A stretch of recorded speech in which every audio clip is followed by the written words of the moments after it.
It. Yeah. Oh. Let's go. Good morning. Good morning. Good morning. Good morning. Untamed. Wake up. First Sky Omaha in the morning. In the morning. Wake up. Wake up. Wake up. Wake up. Wake up. Wake up. Wake up. Wake up. Wake up. Wake up. Wake up. Wake up. Wake up. Wake up. Wake up. Wake up. Wake up. Wake up. Fresh edition of First Sky Omaha in the morning.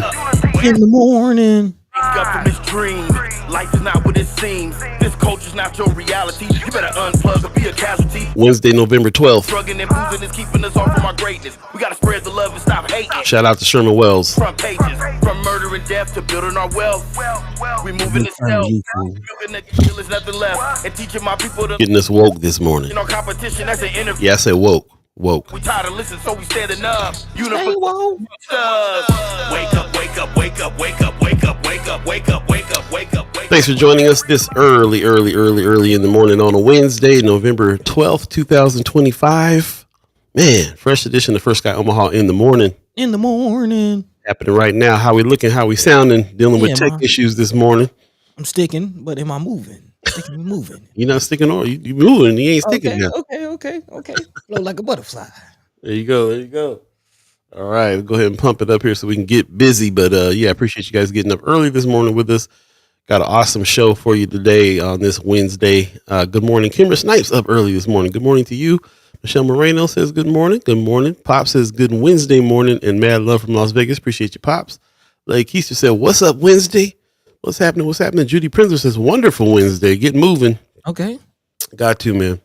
Got about 2 winks of sleep last night, so I'm definitely got to move and shake, bob and weave. Like Aggie Kid says all the time, bobbing and weaving. Yeah, man. Yeah, man. Marlon Harrison says, good morning, First Sky family, and happy Wellness Wednesday. Okay. Appreciate you. Pop says, everything is everything. Appreciate it. Yeah, man. We solved that little tech issue just in time. Yeah. I'm actually feeling pretty good. How you doing, man? I know you were kind of battling the sickness. You say you ain't getting no sleep, man. What's going on? Yeah, I got about 2 winks of sleep last night, so I'm definitely struggling through. I'm almost in zombie mode. You know how you be so tired that you just be delirious? I quite honestly, that's how I was on Monday. That's why I really just caught up with my sleep last night. Like just last night. I'm glad one of us is rested. That's for sure. Man. Hey. Hey, Leia Keister in the chat. I forgot to promote Monday. Did I? Maybe I did or not. Check out Swing Left in Nebraska. Yeah.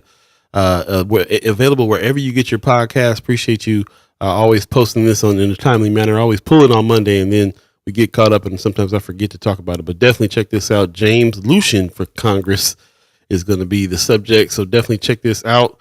I'm sure this is running all week. I think you guys are weekly, right? So this is why we get a new one every Monday. But this week on Swing Left Nebraska, definitely check out the interview with James Lucien for Congress. They're hitting all the points out here. Is that we do have election coming up next year, so getting to know all these people now and who's doing what. Definitely check it out. As a matter of fact, I went to a event last night. A group of people are trying to endorse Josh Livingston for Nebraska.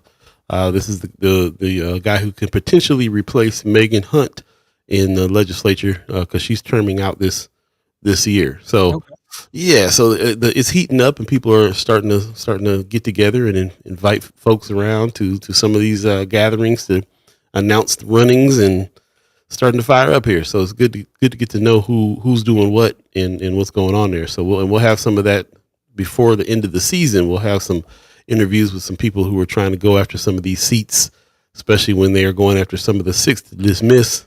Shout out to Precious McKesson, the 6th to dismiss Governor Jim Pillen, Senator Pete Ricketts. Don Bacon's already out of there. Congressman Mike Flood, Congressman Adrian Smith, Don Klein for Douglas County Attorney, and Douglas County Sheriff Aaron Hansen. Shout out to Precious McKesson for giving us the list that we call 6 to dismiss.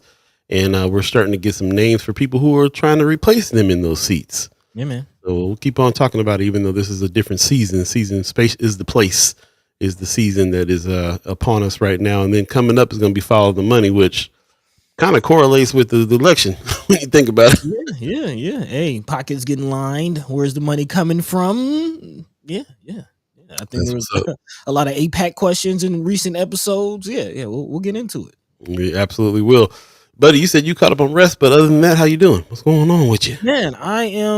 I'm floating right now. Feeling good. I think just the last couple of weeks, as far as Stankonia side, Dungeon Fam side, like things have been on the up and up.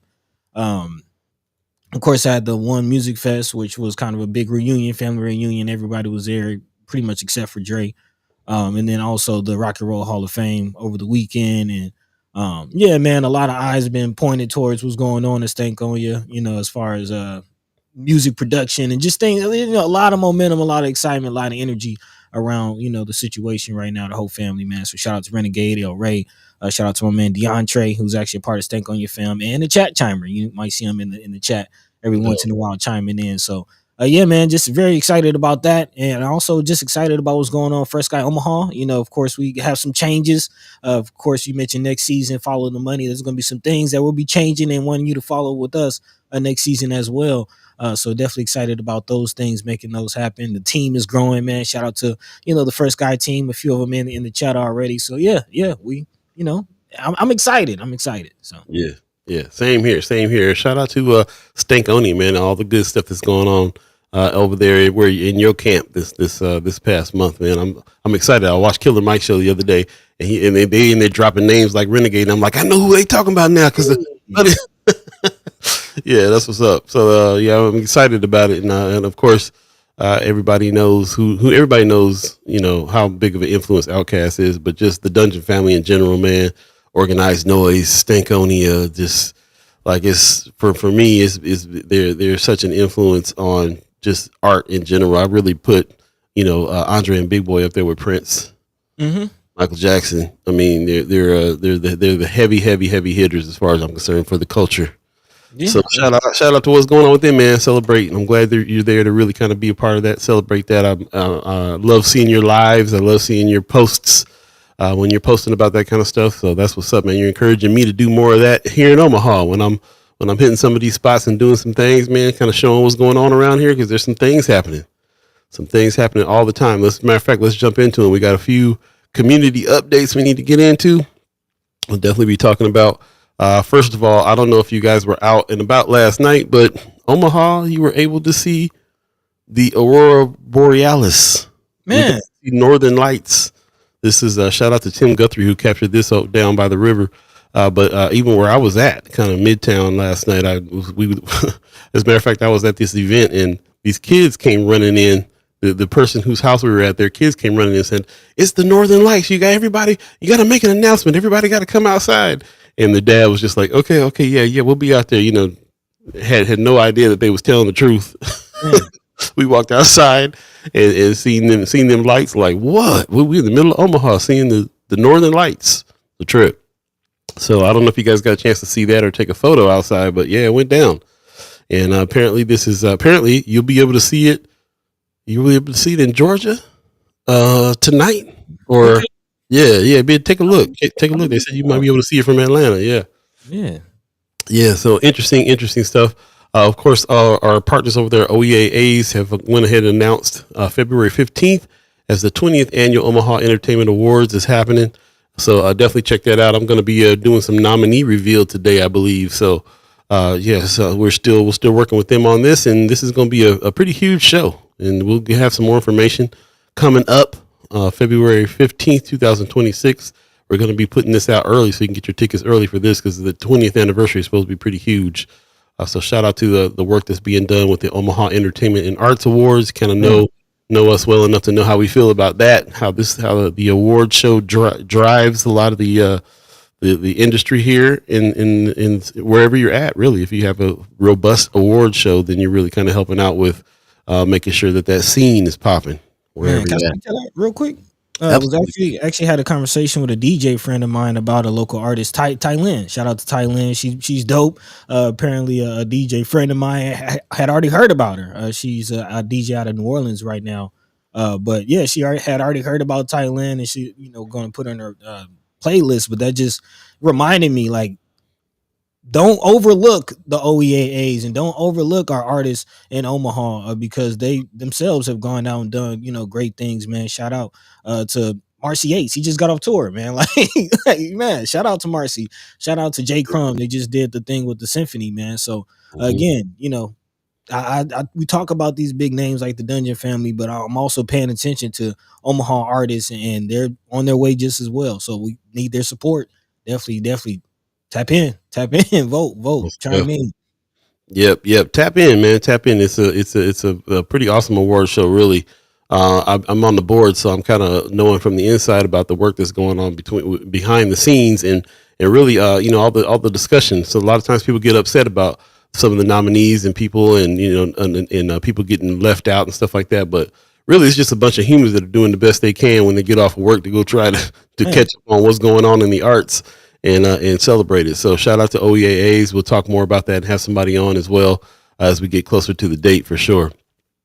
Kimmer says, I was in bed getting caught up on my sleep from the weekend. Boy, that sounds like heaven. I need to do that myself. I really need to get some sleep. I'm very delirious right now this morning. So.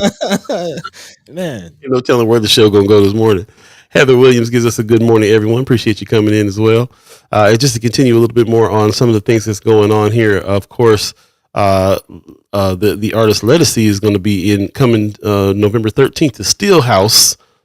For those of you that are fans, I absolutely feel good for you that this is happening, because I don't really see her doing much touring, but she got the tour going on now. I don't think I've seen her live since, man, I can't even tell you when, 2017, 2016.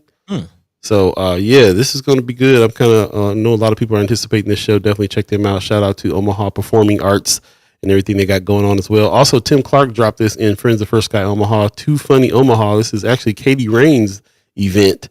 And the next one that's coming up, we already saw the October 26th one. November 16th, this is happening.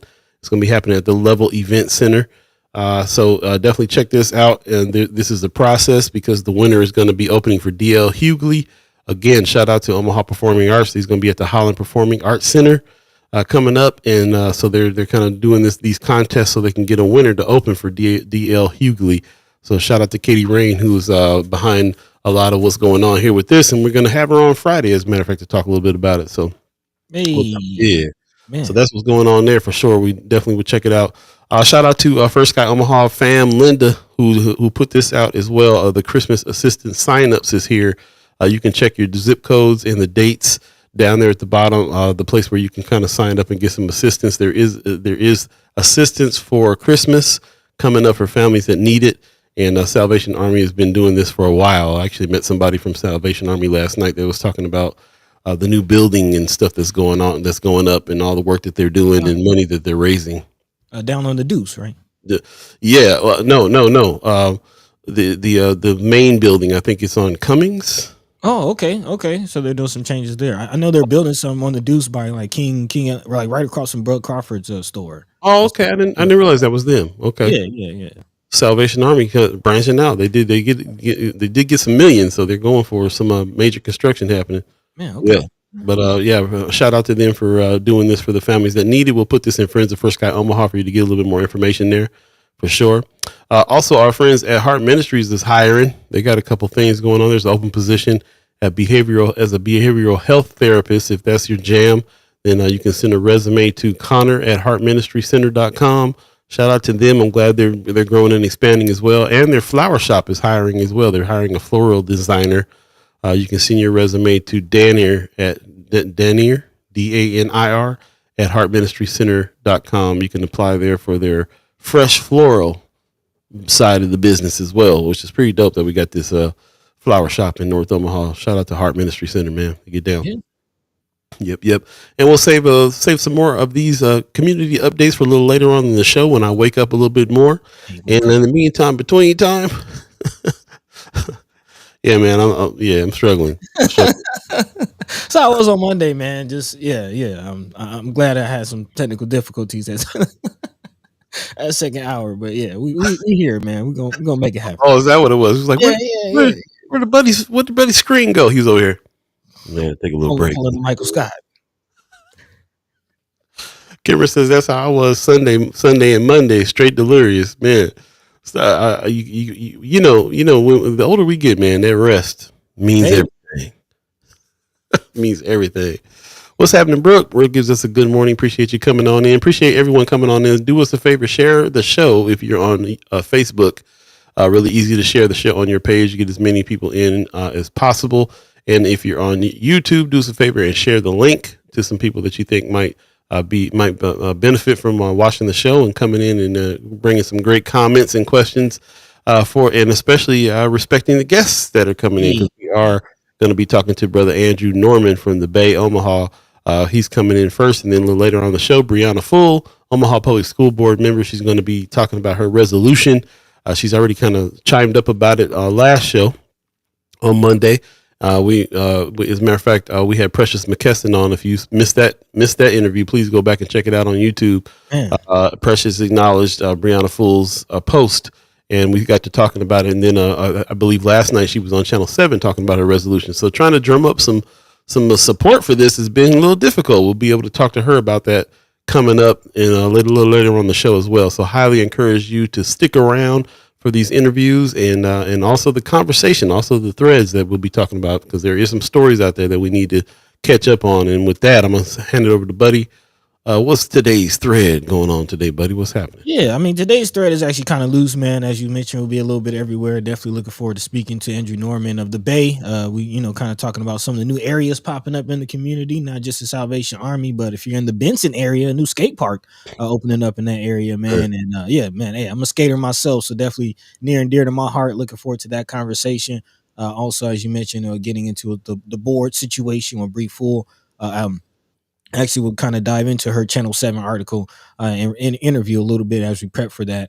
But also looking at, election season is coming up. You mentioned the 6 to dismiss earlier, but there's a lot of chatter about a recent appointment. Of course, we've been talking about the judges here on the show, and not a lot of information. We don't really know what the judges, where their political leanings are. And as we see, that plays a big, big part in how a lot of these things play out, especially when the courts have to chime up and when, elected officials kind of go ad hoc and do what they want.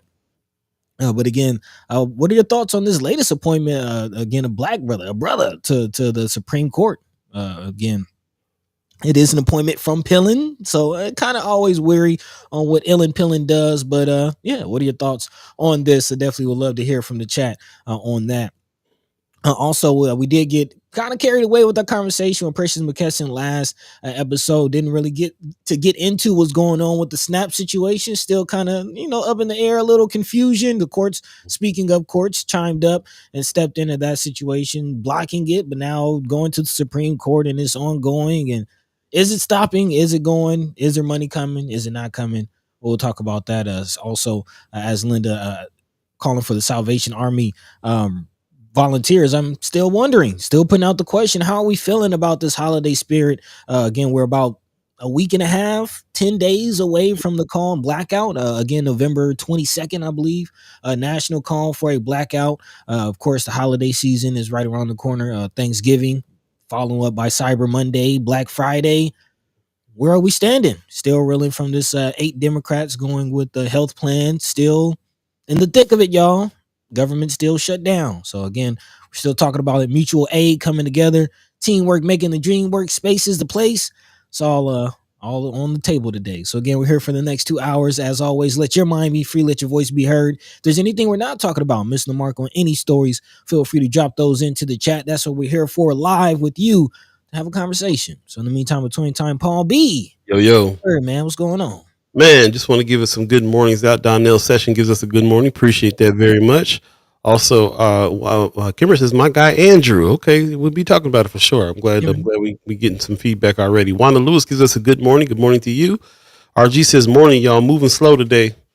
Feel you, brother. I feel you. I feel you. Sean McCarthy in the chat. Good morning, First Sky Nation. He says, Brianna Full and Andrew Norman been looking forward to this since it was announced. Okay. Appreciate that. I'm glad that chimed in. I'm glad you resonated with these guests coming in. Heather Williams says, I've known Judge Vaughn and his family for years. There is no one more deserving. Getting some feedback here. That's what's up.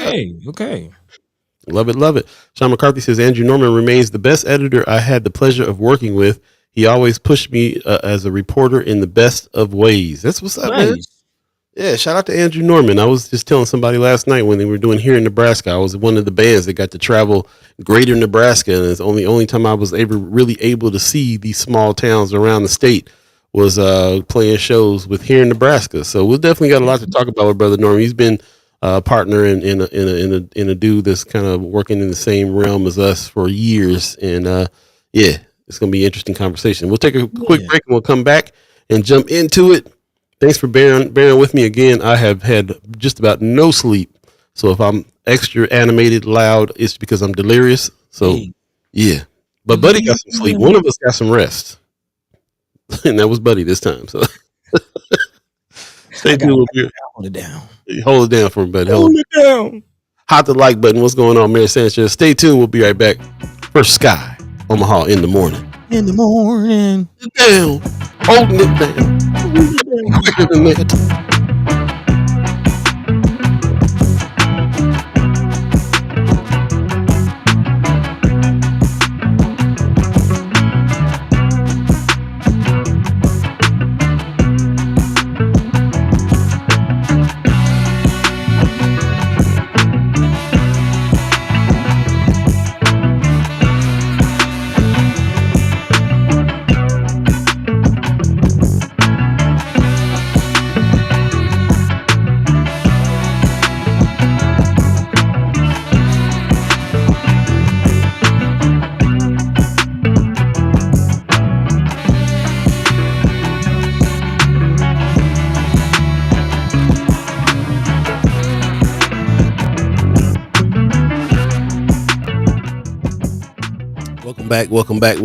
Welcome back. First Sky, Omaha in the morning. All Beeee, Buddy to Gawd. Yeah. All of you chat chimers, ghost listeners, and monitoring spirits, thanks for joining us today. Again, this is Wednesday, November 12th, 2025. It is 7:22 if you believe in the concept of time, which is the only source of measurement that there actually really is. We probably wouldn't exist if we couldn't measure it over time. So we got to adjust our concept of it. Hey, sometimes you got to fall back. Sometimes you got to spring forward. See what you did there. Yeah. Time. Appreciate it. Appreciate everybody that's in the chat. Wanda Lewis says, I missed everyone. We'll have to get caught up. Was in the hospital for 8 days, and there's light at the end of the tunnel, but I'm back. Oh, man. Well, I appreciate you letting us catch up. Yeah, thank you for letting us know what's going on with you. Yeah, and, prayers and everything else. Let us know what you need. I'm glad you're back, too. It's always nice to see your name on there and getting into the chat. A lot of times the chat turns into certain chat chimer show sometimes, and it's good when all the chat chimers can get back in and talk. So that's what's up. She said, spend my birthday in there. Well, I'm glad, like Pop said, glad we on this side of the grass. Appreciate you, Wanda Lewis, and happy birthday to you. Yeah. Yep. Happy belated. Yeah, we'll go ahead and jump into a little bit of conversation in anticipation of our guests. What's first on the agenda, buddy? Yeah, we can start off with Brother Vaughn. Again, it seems like there's a lot of excitement, a lot of chatter surrounding this story, and kind of, more in the affirmative as a trend I've been trying to set here in this season. Again, kind of looking at stories that's talking about the spaces and places and the ideas that we like to see. We've been talking about judges, and it seems like this is a type of space and place that people feel like Brother Vaughn should be taking up. A lot of people excited. Again, a lot of chatter on Friends of, some even chiming up in the chat right now. So again, shout out to Nebraska Examiner on the report, and apparently the governor appealing for the appointment. Again, Douglas County District Court Judge Derek Vaughn has been appointed to the Associate Justice of the Nebraska Supreme Court. Again, the highest court in the land of Nebraska. The appointment for the Supreme Court's second judicial district replaces actually the first woman on Nebraska's high court with the high court's first person of color. So again, one first for another. I will take it according to state records and national data since 1960. Kind of thinking of what Sister Majeen Miller Jenkins did say, though, in 2025, having firsts anything is kind of That's interesting. It is, but here we are. Again, the first person of quote unquote color on Nebraska's high court. A spokesperson for the judicial branch confirmed Vaughn as the first African-American appointment to the Supreme Court. Again, Vaughn, a person of the people, if you will, according to the article, graduated from Nebraska College of Law back in '99 and served as Douglas County Court Attorney's Office between then and 2013, when former Governor Dave Heinemann actually appointed him to the county bench. As a prosecutor, Vaughn said he worked with people at their worst, including some without hope or family support, which we know a lot of people are struggling and dealing with, most of whom find themselves in the thralls of the judicial system. As a judge, Vaughn said he came full circle and encouraged and motivated people facing similar situations in the courtroom, saying people may be telling you that you're nothing, and I'm saying that you matter, you're somebody. It's wonderful when the light clicks back on. He also continues saying, I see people for people, and I'm going to treat people the way that I would want to be treated, with respect, with dignity, which actually kind of goes towards a sentiment that I've mentioned several times, as far as, the need for a human rights movement. And I think even in this political, landscape, we got Trump, and a lot of people who voted for Trump the first time, the ideology was he's not a politician, he's not a businessman, and politicians have their own political ambitions, and a businessman can get us some money, but I think we're seeing that even businessmen, billionaires and millionaires, are far away from the average everyday working person. And we're recognizing, shout out to Christy Noor, who is running on, a similar sentiment as far as people running for office, like actual people, everyday people, actual real life people running for office. So again, to hear these sentiments from Judge Vaughn, I'm excited to see what he does on the Supreme Court, especially some of the cases and things he's going to have to challenge. We'll be talking about the Cornhusker Clink here in a second. But in the meantime, between time, Paul. Yo.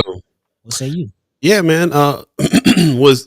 With me, it's always both ways. I was kind of excited to hear about it, but I was also very skeptical because of who was doing the appointing. Yeah. I actually had one of my mentors comment on Friends of, and he kind of made this reference like, well, Clarence Thomas was black too, and he didn't say it like that, but he said he kind of was like, yeah, we'll see. You know what I'm saying?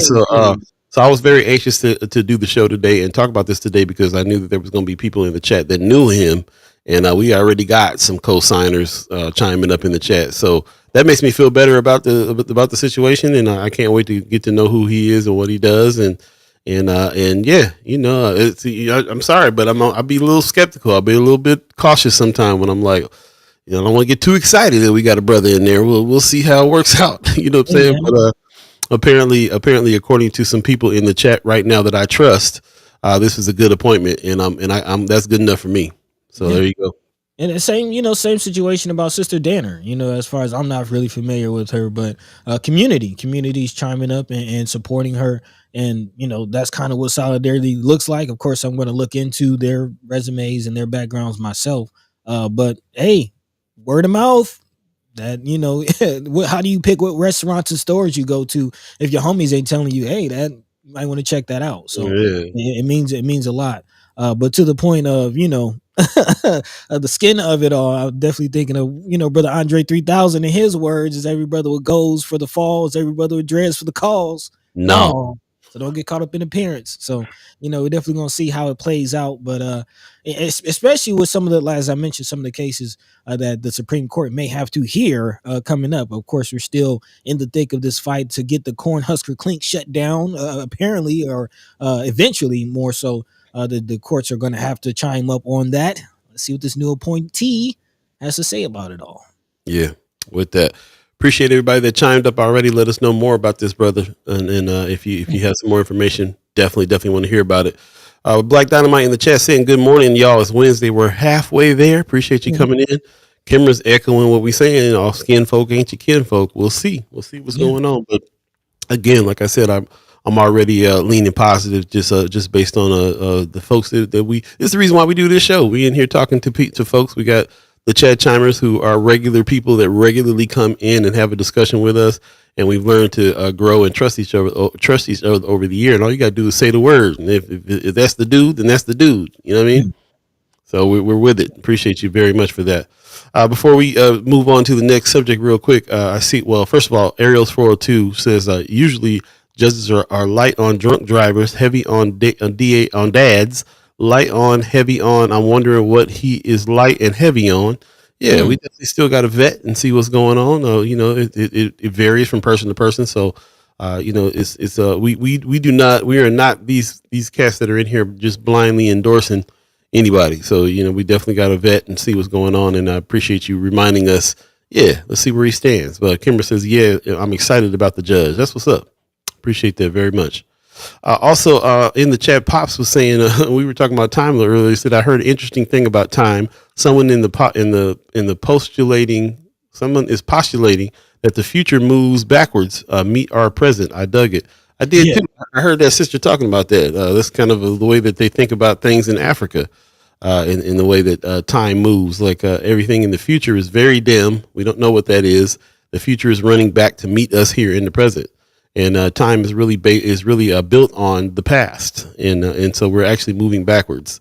And I thought that was pretty interesting too. We talk about it all the time. We've made it a catchphrase over here that if you believe in the concept of time, and that really just came from understanding that the way that time is pushed in our society was a construct. They wanted to make sure that you was on clock and you was at work 9 to 5, and all these things, and it grew from there.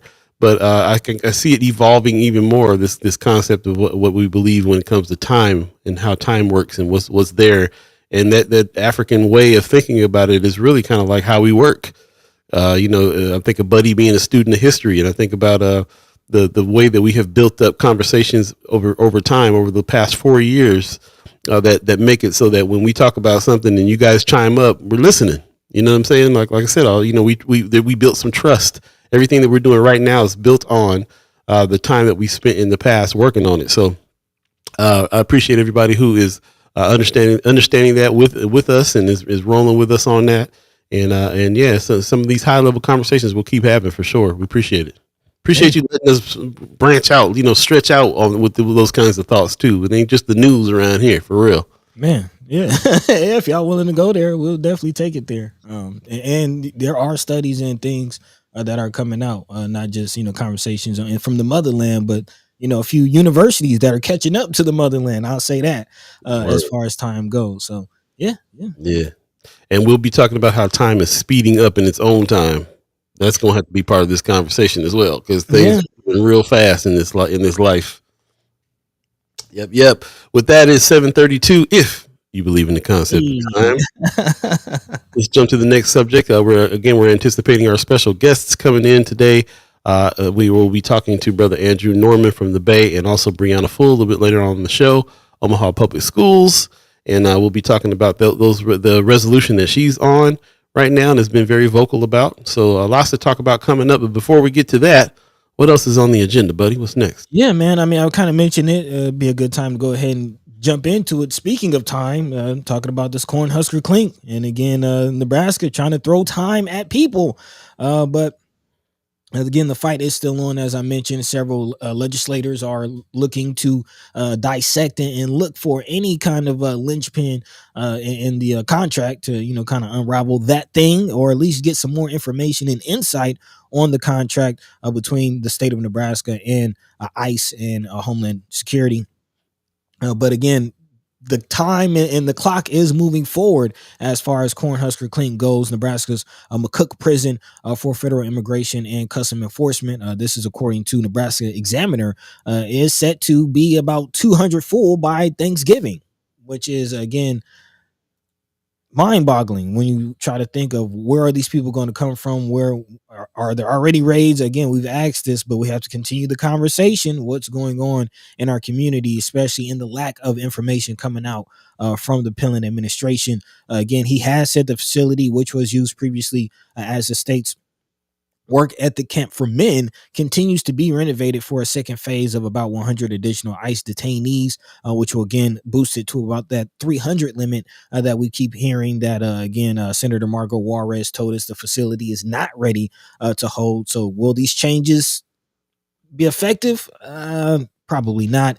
Again, a group of McCook residents are also fighting this situation in tandem with the legislators. There is still an ongoing lawsuit. Again, they filed legal action to stop the center from serving as an ICE hub A Red Willow County District Court judge did deny a request to halt the project while the case works through judicial processes. So again, although a judge did halt the process as far as the request to stop the project, again, they still have legal questions that are in the process of being answered. On top of that, the ACLU is also chiming up. A spokesperson for the ACLU of Nebraska said advocates, meanwhile, are on alert and will monitor the access migrants at the McCook Center have to legal counsel, healthcare, and language services they await or fight deportation proceedings. Also, a shout out, to one of our family members, Miss Erica Felt, who's been in conversation with several providers and actually is working on an article about what's going on with the children of some of these migrants and some of these people who have been snatched up, taken from their family in the middle of the night, not returning home from work. Again, a nightmare, a situation that a lot of people are finding themselves in, and still more questions than answers at the moment. And still more people out here fighting, man. Shout out to everybody who is still protesting. This came across our feed over there on Friends of First Sky Omaha. Take action. Protest against the McCook ICE detention facility, formerly Work Ethic Camp. 11 to 2, Saturday, November 15th. That's this Saturday coming up. They're going to be at, looks like 71704 U.S. Highway 83 McCook side of the road. So they're going right to the McCook Center on the side of the road, east side of the road, across from NPPD power plant. Look for a permanent sign on Walter property. So yeah, this is, if anybody has any more information about this, please let us know. Add to this. Again, this was posted in Friends of First Sky Omaha. I think it's still there. We'll definitely put it back in order for you to find it in the feed again.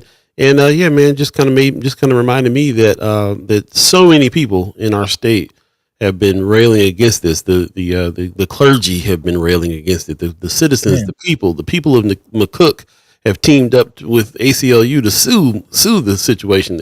It's just there's so many people who did not want this to happen, and it's just a reminder that it got steamrolled in on everybody, even to the point where even the legislators feel like they bypassed their power and it was illegal thing to do. So yeah, so this is super interesting that parallel to the all the things that we talk about when it comes to people fighting this and not wanting this, parallel to that is it actually rolling out and happening, and we get news about it's about to be filled up even before Thanksgiving. It's about to be full. It's crazy. It's a mind-boggling thing. Like, how do y'all know that? Like, what is the plan? Like, where are you expecting these 200 people to come from? Do you already have them apprehended? You got plans to raid a couple places to get the numbers up? Again, these are just questions that we have, but obviously questions that have to be asked. And also, speaking while we're asking questions, we didn't really get into it too much on this show, but I know there's been a lot of chatter of the recent photo op with, Mayor Hansen, Chief Schmaderer, and FBI Director Patel. Well, where's that going? Yeah, well, again, it just goes to show like how corrupt and people that are in politics, they're just like, well, this is the reason why we have to vote people out and get the right people in, but again, that's just one lane. So we got to try to figure out what else can be done here, because I think legal the way that those McCook residents are suing is litigation is another lane. That's going to apply pressure as well. That's already two lanes there. Also, the people power, just people going out and protesting and going for and making people understand that this is not what they want. That's another thing that can be done. And we just have to keep going on figuring out what can be done about what's happening here. The legislators are battling this, fighting this as well, because they basically got bypassed. So, you're supposed to go to the senators and get word on some of this stuff, and that didn't happen. Happened all underground. So there's a lot here. There's a lot here that we need to try to figure it out, and figure out what to do about it. Anthony Rogers is right in the chat. I was kind of stalling to wait for you to chime up. To be honest, he said, "Well, according to some, we are not allowed to ask Mayor Ewing about the FBI and his police department because Mayor Ewing is black." I haven't heard that. I think my experience with Mayor Ewing is we can ask him about anything. So maybe we don't know if we're going to get the answers that we want to get when we ask him the question, but we can ask the question at the very least. Yeah. So shout out, man, and let us know some other tactics. I know that you got solutions from other areas as well. What to be done about this McCook situation that's not already being done. We need to know. I will say there's some artistic resistance out there as well. Big shout out to Connie Franco. If you're, friends of Connie Franco, follow him on social media. He has some F-ICE shirts going out and raising some proceeds to help some individuals who are dealing with, again, the deportation and ICE situation. So if you're following him, I think he's taking pre-orders on shirts now. Yeah. He got a whole track out. Man, man. Hey, artistic resistance. It's a lane, man. It's a part of it. It's a part of it. Most def. We're going to take a quick break, and then we're going to bring our special guest in. We appreciate everybody's comments on this subject. We'll definitely come back to it. Lots to figure out, lots to talk about, and lots to keep up with when it comes to this whole ICE detention situation. Again, if there's some other things going out there, man, some protests, take action. We got to figure out what we're going to do about it. And this is one right here. If you got any information on this protest that's supposed to happen on November 15th down at McCook, let us know. We need more information. Put it in Friends of First Sky Omaha, and we definitely want to hear more about it. With that, we'll take a quick break and get to our first guest. Stay tuned. You're listening to First Sky Omaha in the morning. In the morning. My name is Paul B. He's buddy to God. Stay tuned, y'all. We'll be right back.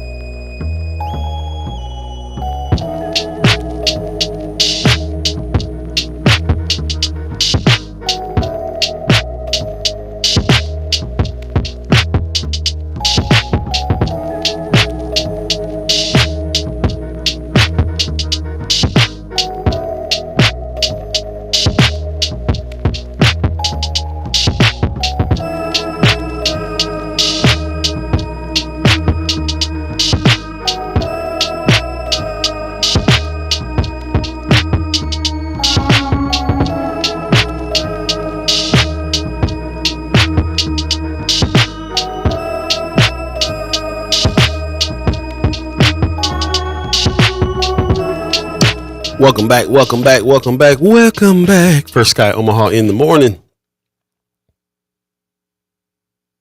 In the morning. Yeah, this little private chat was over the mute button. Sorry.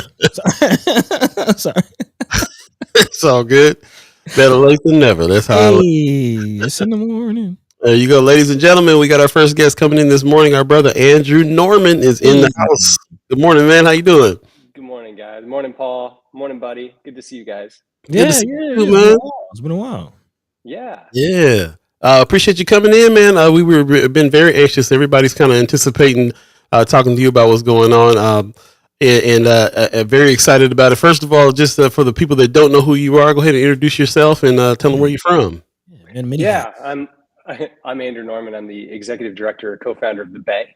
I'm originally from Southwest Nebraska, near McCook. So I've got a lot of friends who are over there organizing and speaking out, and actually signed on that lawsuit about the detention center. So good people out there, and I really appreciate you all putting the word out here in Omaha as well. Important subject area, but yeah, from Imperial, lived in Omaha a couple times, but I've been here about at least 15 years. This last kind of stint. Mm-hmm. And that's what's up, man. Got some roots here. Mm-hmm. I was telling people the extent of me being able to go out and see Greater Nebraska came from me playing in the band when you were doing Here in Nebraska, which I was considering one of the best music sources in the state. Not just because of the news and the channel and the radio and everything else that was there to be able to hear kind of what's going on locally, but also the tours that you were putting together. That was some pretty extensive tours with a lot of bands in a lot of cities around Omaha, and it just it hit me. I've been a part of a lot of those kinds of things, but here in Nebraska was very different, and I think it had to do with the journalism factor that you had attached to this.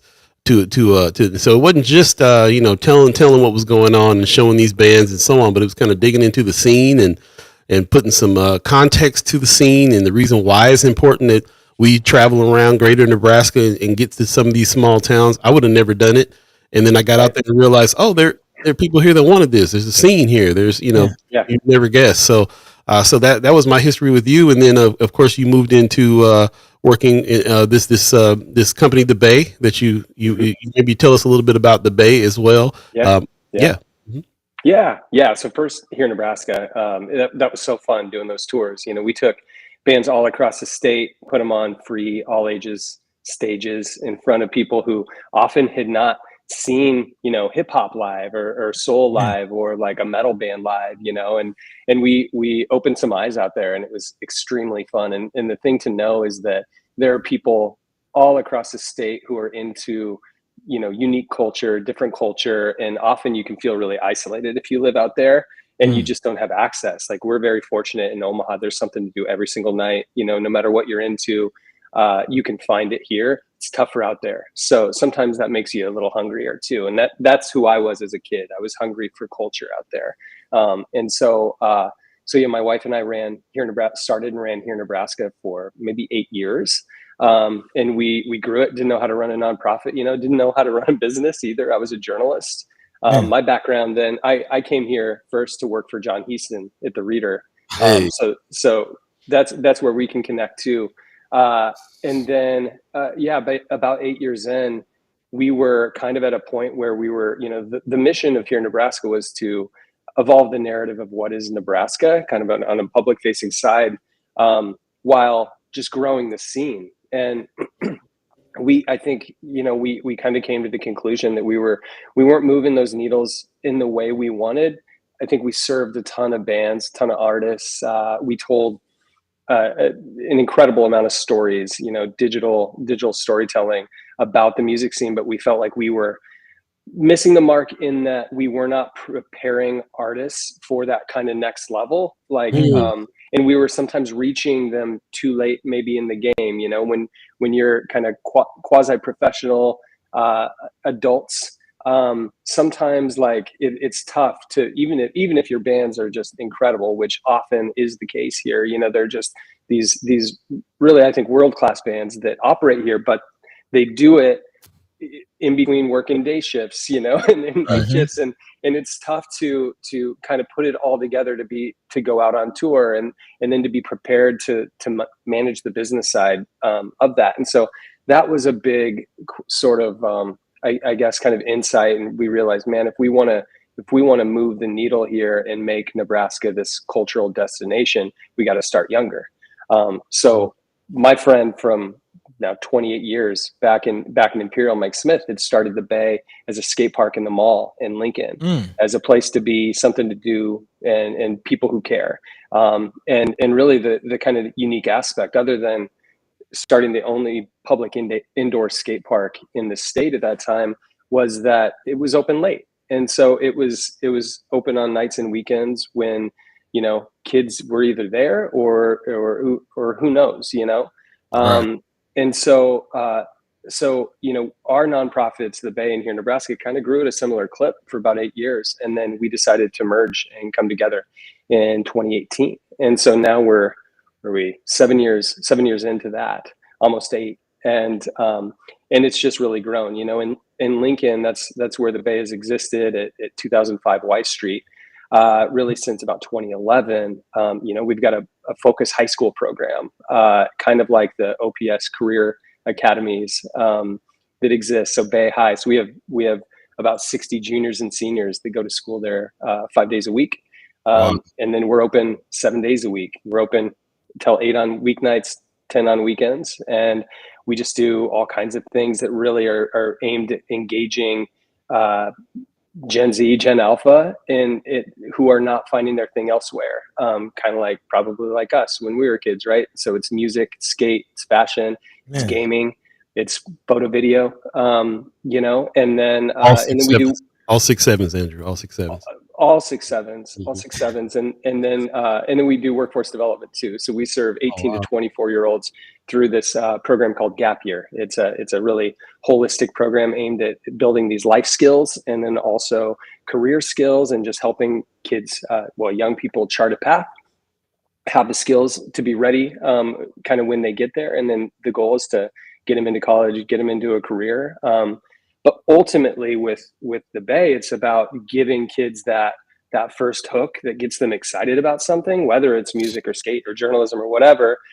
And that confidence breeds more confidence, right? It compounds. And so it might be like learning your half turtle flip on a skateboard, which is a pretty easy trick for young kids to learn, but that gets them excited and that gets them wanting to push harder and go further. And so that's kind of the whole idea of the Bay. And so we've been doing after school programs through the Bay for 7 years here. I mean, I think last year we partnered with over 24 schools or organizations bringing skate or gaming, or not gaming, I'm sorry, beat making, digital music, all over the city. And we've been looking for a physical place, physical home in Omaha. We've been working on that for 7 or 8 years as well. And so we ended up, Tani Markison from Lozier, a good friend, awesome community supporter, said, hey, you should check out the Benson Community Center, which happens to be about 4 blocks from my house. And I'd never been in it. Not much had been happening there for about a decade because it needed a new roof. It needed a bunch of work. It was just really outdated. And so with the help of Lozier Foundation, they kicked in money to the city, which owns this building, and allowed us to turn it into a youth space. And so we've been programming there since last summer. Turned the gym into a skate park, and we do gaming and music. We had our first for youth by youth show. We call it Live at the Bay last Friday, and it was wild. And I think that's another thing that's unique. Like in Lincoln and here, we're doing these shows, these musical performances that are really participatory, youth performances. Like where they're booking, they're promoting. Often they're running sound and stage and lights. And so that's super fun. And that's what really gets to the core of what Angie and I wanted through here in Nebraska is like, can we teach these young people through doing at an earlier age? So now we operate Benson Community Center. Monday and Tuesday, we're typically doing bringing in partners, whether it's Kids Can or Completely Kids or North Star or Rise or B&B, we're working with a lot of partners. And then Wednesday through Friday, we're open until 8. So any kid can drop in, or any parent can drop their kid, and they can hang out, they can find community, and they can find something that gives them a spark. And then we're open later on Saturdays and also on Sundays as well. That's what we're doing currently. Let me jump in there real quick because some things are standing out to me in a big way. We talk often on this show about what is there to do for the kids, and we talk about these hours that they really need something to do as well. So the fact that you guys are doing after school programs, Saturday program, weekend programs, that's really standing out. I'm seeing people in the chat. Kimber says, Andrew, you rock. Is that workforce program funded with WIOA funding? Good question, Kimra. She's astute. Well, I'll tell you it was, but just like a lot of federal funding, it's that's been going away. That's been harder. So funding those workforce programs has been more tricky lately. Also though, like everybody's in it. Every nonprofit that's working in this community is having similar issues. Yeah, everybody getting a haircut big time. Also, I'm thinking about that. Just the use of space. My interaction with the Bay is my nephew was taking some skate classes over there, kind of north downtown, over there in that north downtown area by the Mastercraft building. So I thought if you guys were going to be kind of moving around the area, it'd be kind of around there. So I was happy to see that it was Benson. And that you guys were activating that space. I lived behind that community center for years, and it's one of those mystery buildings you can never go in. So the fact that it got activated, and now I see kids kind of hanging out in the corner outside, and it's really cool. And I appreciate that very much. That the building Aerials 402 is located. The one they're talking about is in Benson. It's that community center used to be a gym, kind of on the corner by the corner of like 60th in Maple, where they're at now, but. We got to get to this huge situation. You got to go because that place is temporary. What is the real big deal that you guys got going on there? Yeah. Thanks for teeing that up. Yeah, so we're in the Benson Community Center for now, and so our goal is really to just build a ton of relationships with kids and kind of show Omaha what Yeah. we do. Um, Also knowing that we work in a ecosystem, right? We partner with all these other nonprofits, and we're just one piece of trying to solve this challenge of kids being disconnected, not having something to do that they care about, and we know what happens after that. And so Mhm. so our goal is to just build these relationships and then transfer them over a few blocks to our future home, which is the old Larkin Parking building. That's how Dang. people know it, right? A big parking garage. So originally it was a Hulac Chevrolet. So Hmm. you'll still run into people who remember, taking their car there to get fixed back in the day. Mm. But, yeah, it's, another building that for at least a decade has also needed a new roof, and it's just been kind of a mess in there. A lot of people have different experiences in that building, but like I think there were some raves that used to go down there. But really lately it's just been the roof has been falling off onto adjacent businesses, and people are irritated about it. And so we started construction in June there to build a 40,000 square foot youth development space. And Man. so it's that's the front facade, working with Allie Pointer and Lund Ross Dope. and CBRE. They've been fantastic. Jenny Zimmer's our architect, and so we're Those- really going to. Those are our Really partners over there to get the Benson Theater made. Was the same. That's right. partners. That's Okay. right. Yeah, Sam Garden, exactly. So we're thrilled. I mean, it's going to be a place that is twice as big as our Lincoln space. We're working with California Skate Parks, probably the number one skate park design firm in the world. They just got done doing the Paris Olympics. And our space is easily probably the smallest project they work on, right? But there's no spot like it where kids, like underestimated kids, like all kids, have access to a skate park like that. We've got a 10-foot vert ramp indoor, which we haven't found one anywhere near this region at all. So that's going to be really unique. We've got a space for fashion, for gaming, for music, of course. We just this past year we welcomed Omaha Girls Rock to the family, and so we're going to reactivate that program. Super excited about that, and so that space is going to help us do it. What else? And then ton of workforce, and then we're building a partnership with Metro Community College as well. So I think that while we don't currently in Lincoln, we really purely serve young people, I think this space is going to give us an opportunity to be responsive to community needs in Benson, and that might mean teaching, providing some classes for parents, or some wraparound services, and just lots of opportunities to bring in our many partners like Kimra and get them involved and give them kind of a place through which they can kind of do the thing that they do really well, because we can't do it all, and we don't do it all and don't want to. And so if we can be a spot where things that the community and the kids need happen, that's going to make us really happy. Man, I mean, that's I can go on for the rest of the show about all the things that I'm hearing and I'm excited about. I mean, as a kid myself, growing up looking at Camp Woodward and just hoping like, man, I wish I could go to something like that, but I can't fly away out to Pennsylvania or California to have those types of opportunities and facilities. In Omaha is huge, and I'm also thinking of myself and my friends and kind of the families that my skate crew and the families that in situations that they came from. And the children that you're actually serving, a lot of these children, and I'm sure you work with them, and you can kind of correct me if I'm wrong, but I'm sure a lot of them come from broken homes. A lot of them come from situations where they need programs like this, not just skating, but also music, journalism, and the like. I do have a question about that, but I do want to acknowledge Ariel's 402 in the chat asking about the music program. He says, does Andrew have interest in starting a music program? He says, I'm still looking for a good home for these instruments. He does have a few instruments that he's been trying to find some children or some programs or some kids that could use it. So is that something? Answer's yes. We've got some place to store them.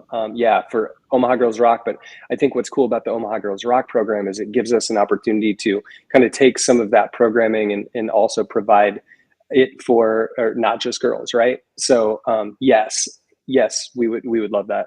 Love that Man, equipment. You got to start the Omaha Boys Funk set. Yeah, there we go. That's the There we Omaha go. Girls Rock. Also, Cameron says that we need to make sure that when you have your fundraisers, we show up. Appreciate that. We have this thing. As a matter of fact, Amy Ryan, who I've worked with building the Benson Theater, always reminded me Benson is the North Side. Let's not fake the funk on that. And there's a lot of need right where you're at, and I'm really happy that it's happening in Benson, because I feel like to the North Side sometimes going to Benson is almost like going to downtown. So like you're going to this place, there's some aspiration there, and there's some facility there. And I really appreciate that you guys are not just a skate park, but you're doing some other things. You're reaching out for some education with MCC. I know that you and I in the past talked about possibility of some gaming setups and situations there, and also you had been into teaching kids journalism at some point with the Bay, right? Is that still the program? Not so much currently. So we do a little bit in Lincoln through our high school. But you should have Matt Wynn from Flatwater come on here before long, because there might be something shaken up with here in Nebraska and Flatwater. I've been here. I'll say that. I'll tease that. Been here. Nice. Yeah, I've been because I was really trying to hold that hold it back. But yeah, It's still cooking a little bit, but we're really excited about that.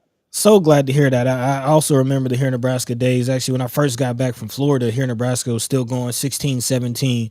And seeing, Infinite Loop and cats that I went to high school with on tour across the state was pretty exciting. Scotts Bluff, right? Yeah, to come back. But those shows, it looked like they were fun, and then I actually fast forward, I threw some shows myself at the Bay, me and my friend Cameron Clardy out in Lincoln. So just awesome. Seeing that facility and now to hear that it's coming to Omaha is definitely exciting. But just more about you, a lot of overlap on who we are and what we do. Of course, the cross section between culture, skate culture, counterculture, music, and journalism. Right. How do your background? How do all of those things kind of mesh in your mind? What background? It's interesting. Growing up in a tiny town, 2,000 people, my scope of the world was small. Thank God I had HBO. I'm not even joking, because it gave me my worldview. My parents were 17 when they had me. They split, and so like I was I guess they call it a latchkey kid. We didn't have to lock our homes in that town, so I didn't actually need a key. But I was just floating around finding stuff to do. And as a kid, I got into about as much trouble as I possibly could. And still in a town like that, there's only so much. And, you get sent home, it's like, we'll take your beer away and go home. That doesn't happen here. Like a kid makes a mistake, like one of the, countless that I made, and it can stick with them the rest of their life there. Right. But I grew up and there was just this like absence of kind of the culture I was looking for, which was, music and skate. I skated as a kid. There was nowhere to skate. So I skated the bank parking lot, and like, I'm old. And so the only influence of skating I had was like Bones Brigade and like Gleaming the Cube. And so I was like, there was no ramps. And so there, street skating wasn't really like, it wasn't on my radar there then. And so didn't really know what to do. And there was really no influence that felt really relevant, but was just always into the culture, always into riding and skating.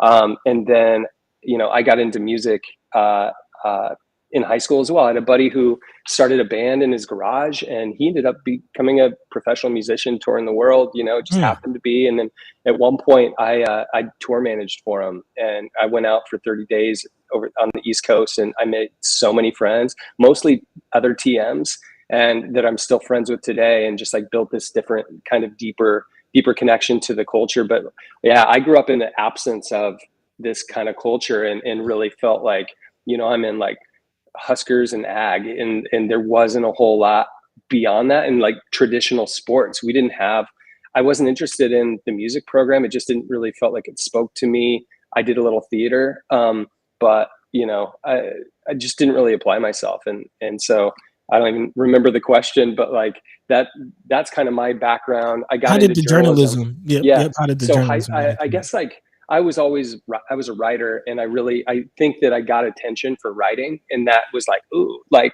that feels good. And so I kept doing it. And so I started writing a lot. And then I just started writing for our campus or our school paper.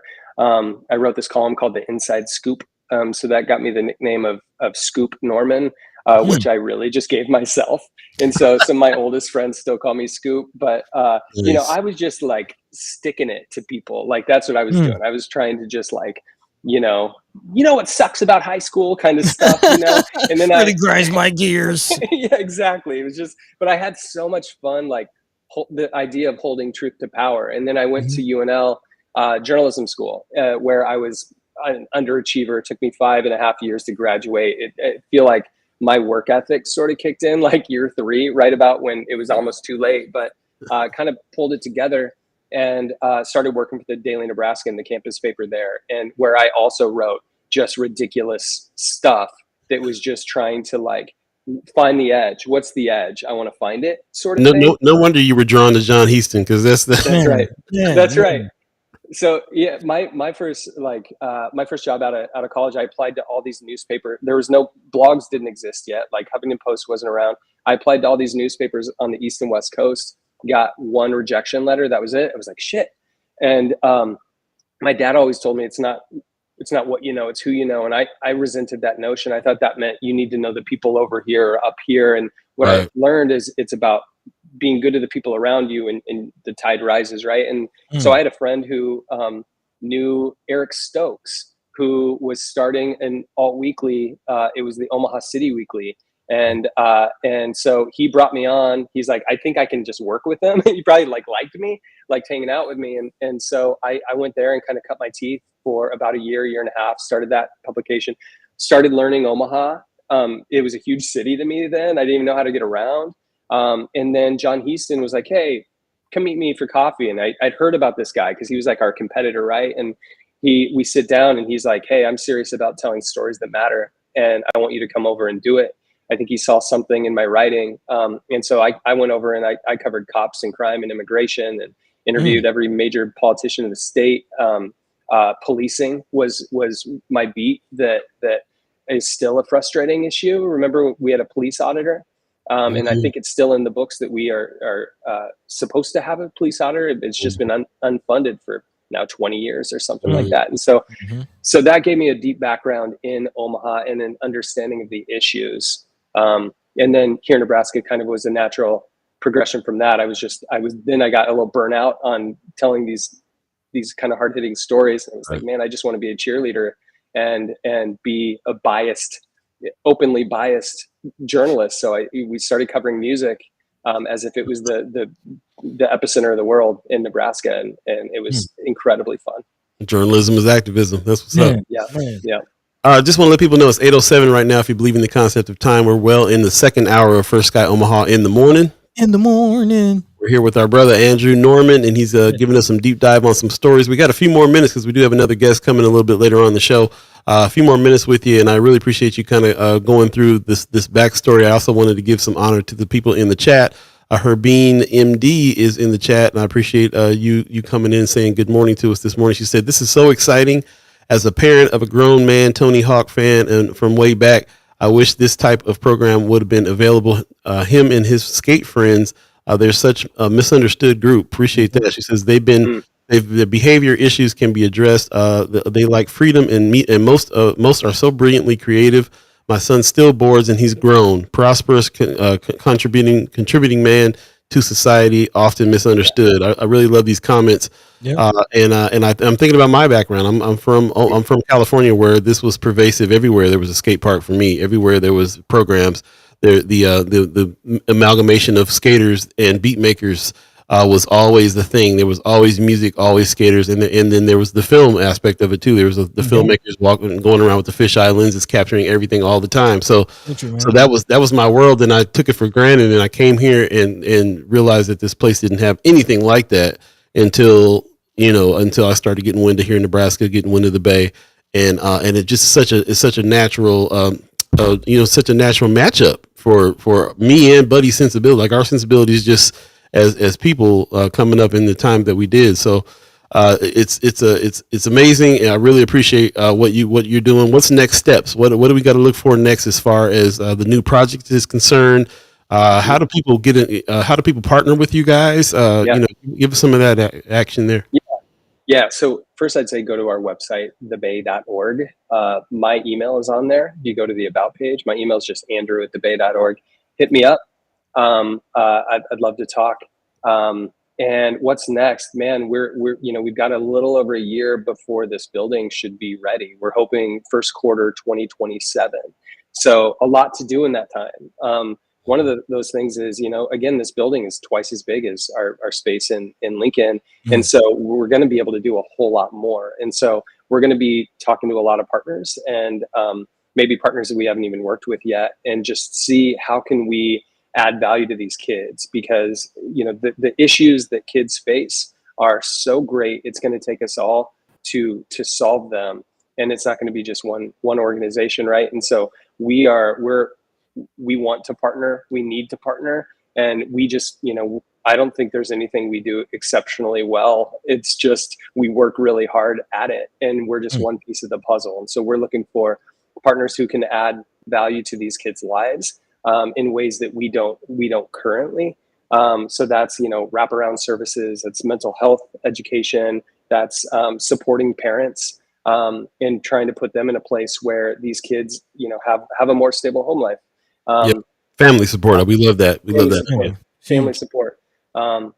So then I'd say come visit us at the Benson Community Center. Bring your kids. Friday nights are a great time. I'd like, what was it? Couple Fridays ago, I was there. We had 40 kids there on a Friday night, and where would those kids be otherwise?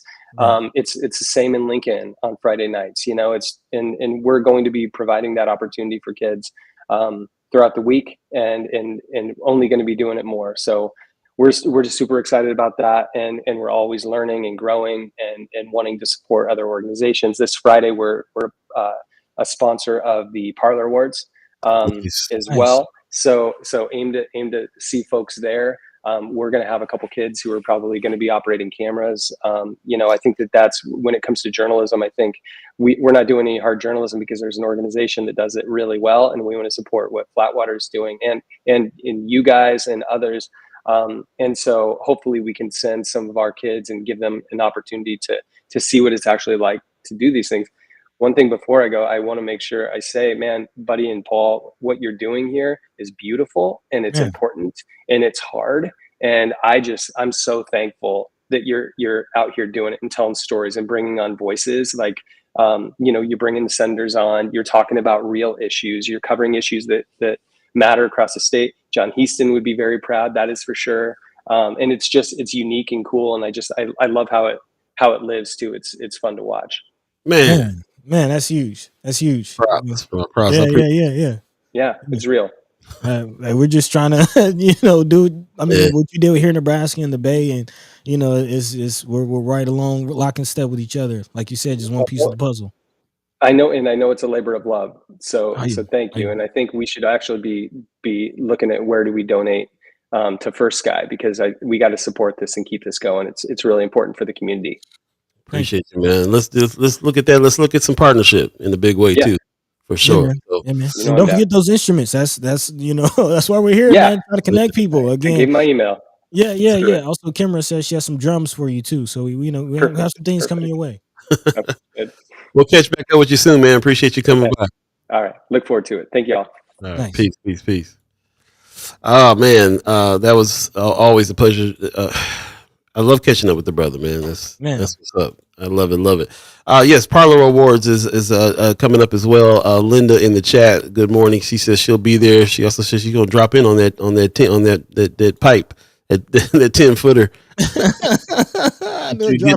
Dust that skateboard off and drop on in. That's what's up. Here's the Eventbrite, the tickets links to Parlor Awards. We'll talk a little bit more about that when we come back as well. But we got our special guest waiting in the wings, so we're gonna go to a quick break, and we'll come back, and it's time to talk to Sister Beeee Full.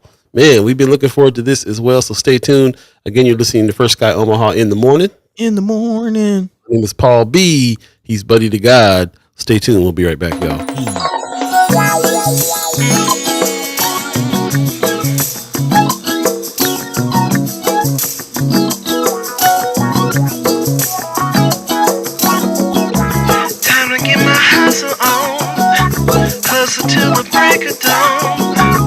Do whatever makes me strong.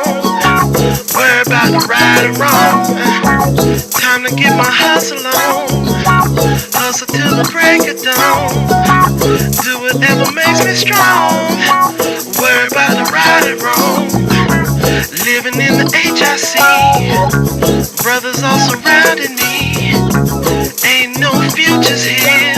Just lives full of pain and fear. Time for a different stroke. I'm tired always being broke. Me and just about all my folks. Tired of being without hope. So it's time to get my hustle on. Hustle to the Welcome back. Welcome back for Sky Omaha in the morning. In the morning.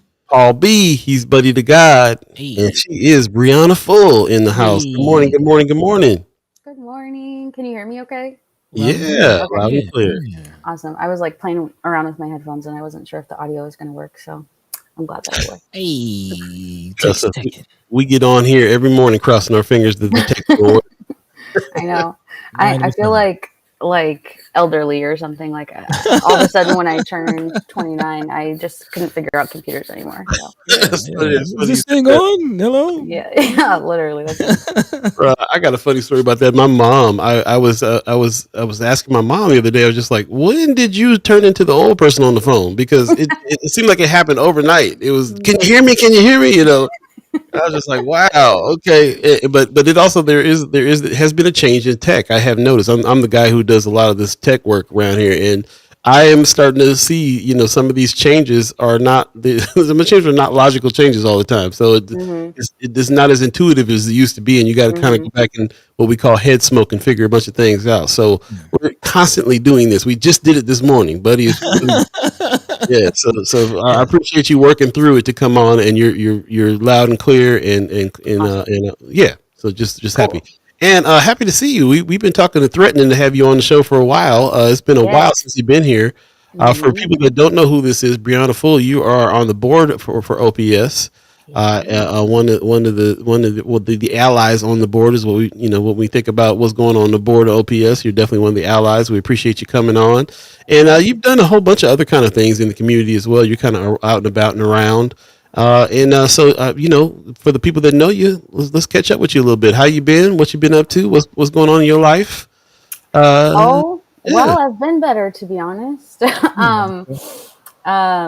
Not only, everything going on with the world, obviously, but my mother passed away a little less than a month ago. So that's been really difficult for me to kind of deal with. But I've been praying a lot, and I've been getting a lot of clarity about, my purpose, what my mom wanted me to do, and what I want to do to help people. So this is, this food resolution that I introduced is one of those things. And I prayed to God that he would give me the mental fortitude and the strength to advocate for this, because it has been very difficult. I've been getting a lot of pushback, but I have been getting a lot of strength from the man upstairs and from my mother to kind of push forward. So, yeah. First of all, very sorry to hear your condolences about your loss. Thank you. Grief is a tough. Grief comes in so many different forms, and it kind of just is ongoing, and we have to kind of learn how to live with it and keep pushing. So I'm glad that you have some purpose and some things that you're working on, and you feel like you have some strength and some help as well. Really appreciate that. Yes, and not only support and strength from God, but also from the community. I've been getting a lot of support, especially recently for this resolution that I introduced. So I am very thankful for those people. I have had lots of people talking me down after the last couple days, and just keeping me sane and you came with the fire the last couple of days a little bit. A little bit. Yeah, and I always come to the board with my ideas about things that I want to do. For years I've been trying to get transportation for our alternative school students, especially the students who go to Blackburn, because those students don't get transportation, and I see them as being some of the most needy students who definitely need transportation. So there's things I advocate all the time, and I talk to the other board members about, and they kind of just brush me off. But this thing I was just not willing to let go. I was not willing to let it go because I genuinely think that this is something that needs to happen, and it needs to happen quickly. So let's talk about the resolution. Let's jump in and clear up what the resolution is to anybody who hasn't heard it on the chat. Mm-hmm. Let us know. Yes. So the resolution I introduced is going to do two things. It's going to eliminate the school lunch debt that has been accrued since the beginning of the school year, and that amounts to about $27K as of like October 31st. So it might have gone up by now, actually, a little bit. And then also to provide school lunches through the end of the semester for all students, regardless of if they're in a CEP school, if they get free and reduced lunch, or not. Like every student eats. So that's the gist of the resolution. Okay. So all just about feeding kids. I mean, yeah. Well, I wouldn't even say just about feeding kids. I do want to kind of get into the particulars of it. We know the impact that not eating has on all of us, especially you can imagine on the effect of a child. But I do want to get into the economics of it, the dollars of it, the debt of it. First of all, what are the repercussions for those who have debt? Does it affect their ability to graduate? What does it affect? Mm-hmm. So I don't know if you're aware, but for the last 4 years, basically since COVID started, we have been providing free school lunches to every student, but we kind of went back to how we used to do it after we basically redesignated for our CEP status and made it What's the CEP? So CEP is basically, I can't remember the exact thing that it stands for, but it basically just says there's enough kids on Medicaid, there's enough kids receiving free and reduced lunch at this school that we're not even going to bother with just like providing everybody or providing certain kids with free and reduced lunch. We're just going to give it to everybody because the majority of the kids at that school are in poverty or are their parents are receiving benefits or something like that. So that's basically what a CEP school is. Okay. Yes. Interesting. So yeah, the question as far as what is the impact for those students who do have debt on their record? What does that mean? Yes, sorry. So what I meant to set up with that question was, or that answer was, we've been providing school lunch, but we went back to how we used to do it. So, we've had conversations with our admin who have told us that, students are not graduating or not receiving the diploma because they have school lunch debt. And I've heard otherwise. So there's, this struggle that I have with the district and our administration taking them at face value for some of the things, because I know they said some things that aren't true at the end of the day. And so this is just one of the things I have to push back on, because if I'm hearing these things from my community, what am I supposed to tell them? Oh, no, that's not actually happening. Oh, no, you weren't the one who actually couldn't give the diploma to the kid because they had school lunch debt. Like, I literally had someone reach out to me and say, I know that this happens because I was the one who couldn't give the kid the diploma. So, yes, there is financial, economic impact for students with lunch debt. And it's not only economic and with their diploma, but I also had a school psychologist reach out to me and said every day at the elementary level, she's an OPS, she counsels students who feel the weight and the embarrassment of having school lunch debt. And, I don't have to imagine what that feels like, because I was one of those kids who had school lunch debt and was going through the line embarrassed if I was going to, not knowing if I was going to have money on my school account that day and be able to receive a hot lunch. So it's not like this is something far-fetched. It's not like this isn't something that doesn't happen every single day for our students. Like, they feel the weight of this, the elementary students, the high school students, everybody. How much is debt? How much is like the typical amount of debt that that you're seeing kids or families being in? I'm not sure what the average like account balance is or anything like that. I just know that we've accumulated about $27,000 worth of debt as of like October 24th. In all of OPS. Yes. And that's over the course of 1 year, you said, right? That's over the course of, I mean, we started our semester in August. So So that's one from semester. August. Yeah. August, October. Not even a full semester. Yeah. Right. We're still in pretty much the middle of the semester. Man, I also Wanda Lewis in the chat bringing in the transportation aspect of it all. She says it also factors into transportation provided by the schools. Some kids who get free lunch don't qualify for free transportation and so forth. Basically, so much is provided per student per district. Is that still the case? Our transportation system is something else. I'm going to tell you. I don't think busing has anything to do with a student's ability to get free and reduced lunch or not, or vice versa. Our transportation system runs on a completely different set of rules. So we have basically like little pods within the city, and some of those pods are connected, some of them are not. If you live in one pod and want to go to a school in another pod, it has to be connected. It's usually via east to west. So like a lot of the east high schools or schools, or and a lot of the west high schools, they kind of like can go in between each other. So that's how it works. And there's a lot of gaps that exist, which is why I've been working on issues related to transportation as well. But that's not what I'm here to talk about. Right. But yeah, I have been working with Clarice Dombeck. She's a very close friend of mine about transportation issues, because did you know that not every, we don't have bus lines that go to every high school in OPS, and transportation is something obviously, students are struggling with and need help with. So if we can get, things like bus stops to all OPS high schools, that would be awesome. I think that would be a game changer. So those are some of the things that I'm working on.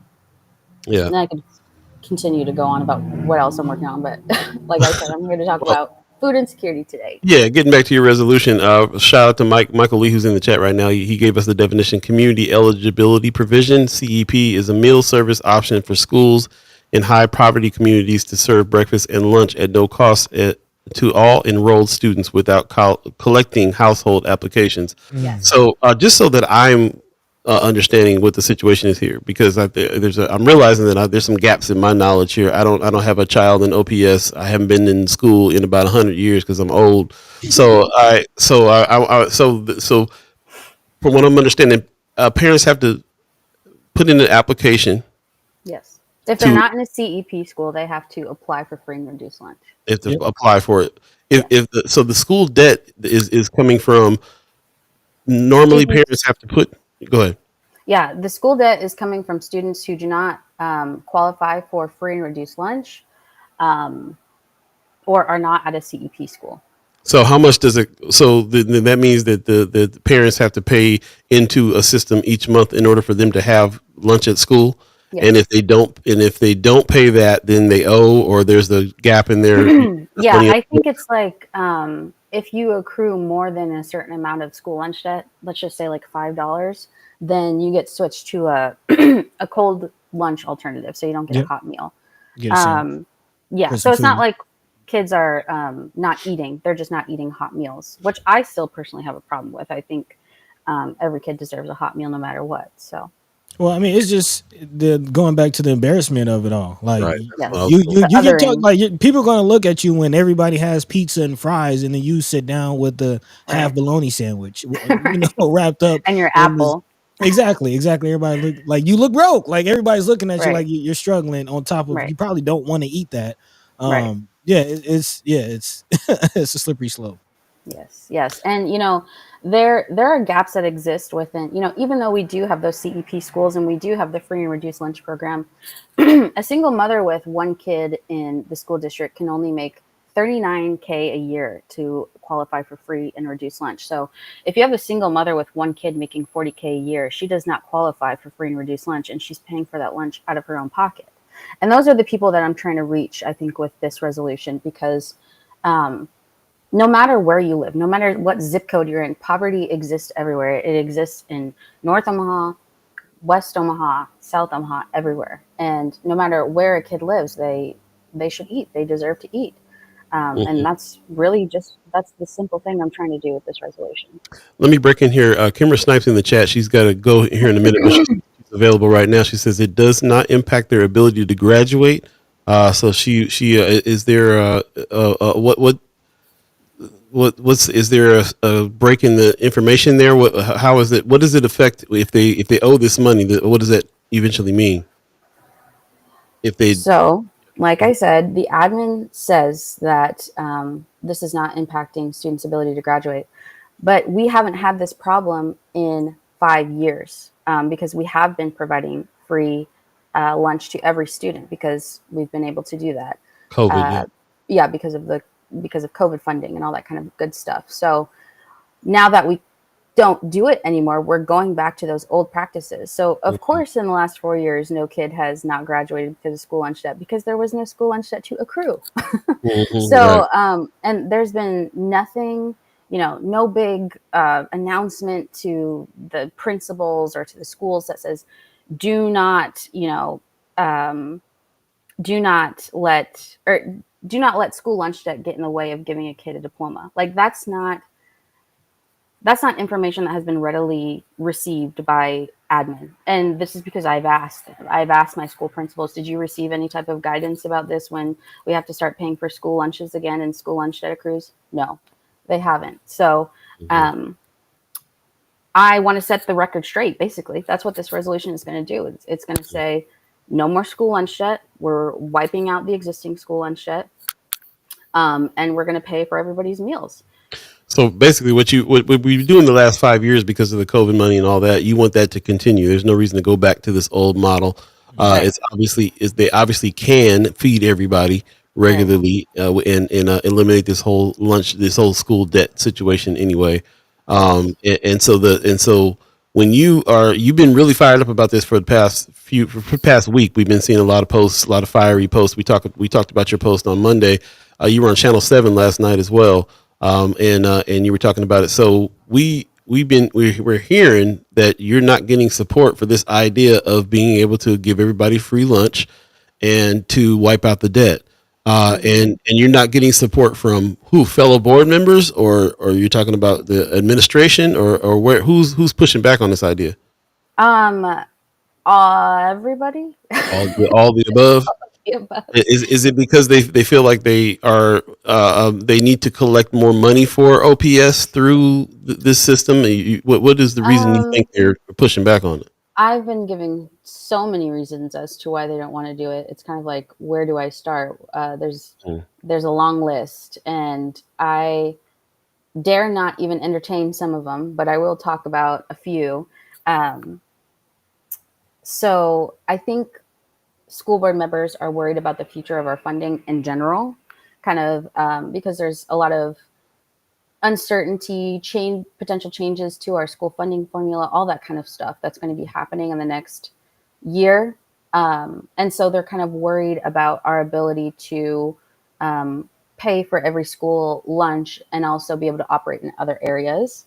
Or they might be worried that this $240K that we would use to eliminate school lunch debt and pay for school lunches could be used for another priority. However, this money would not be coming out of any of the programs that we have. It wouldn't be coming out of a teacher's pocket. This is coming out of our contingency fund. Okay.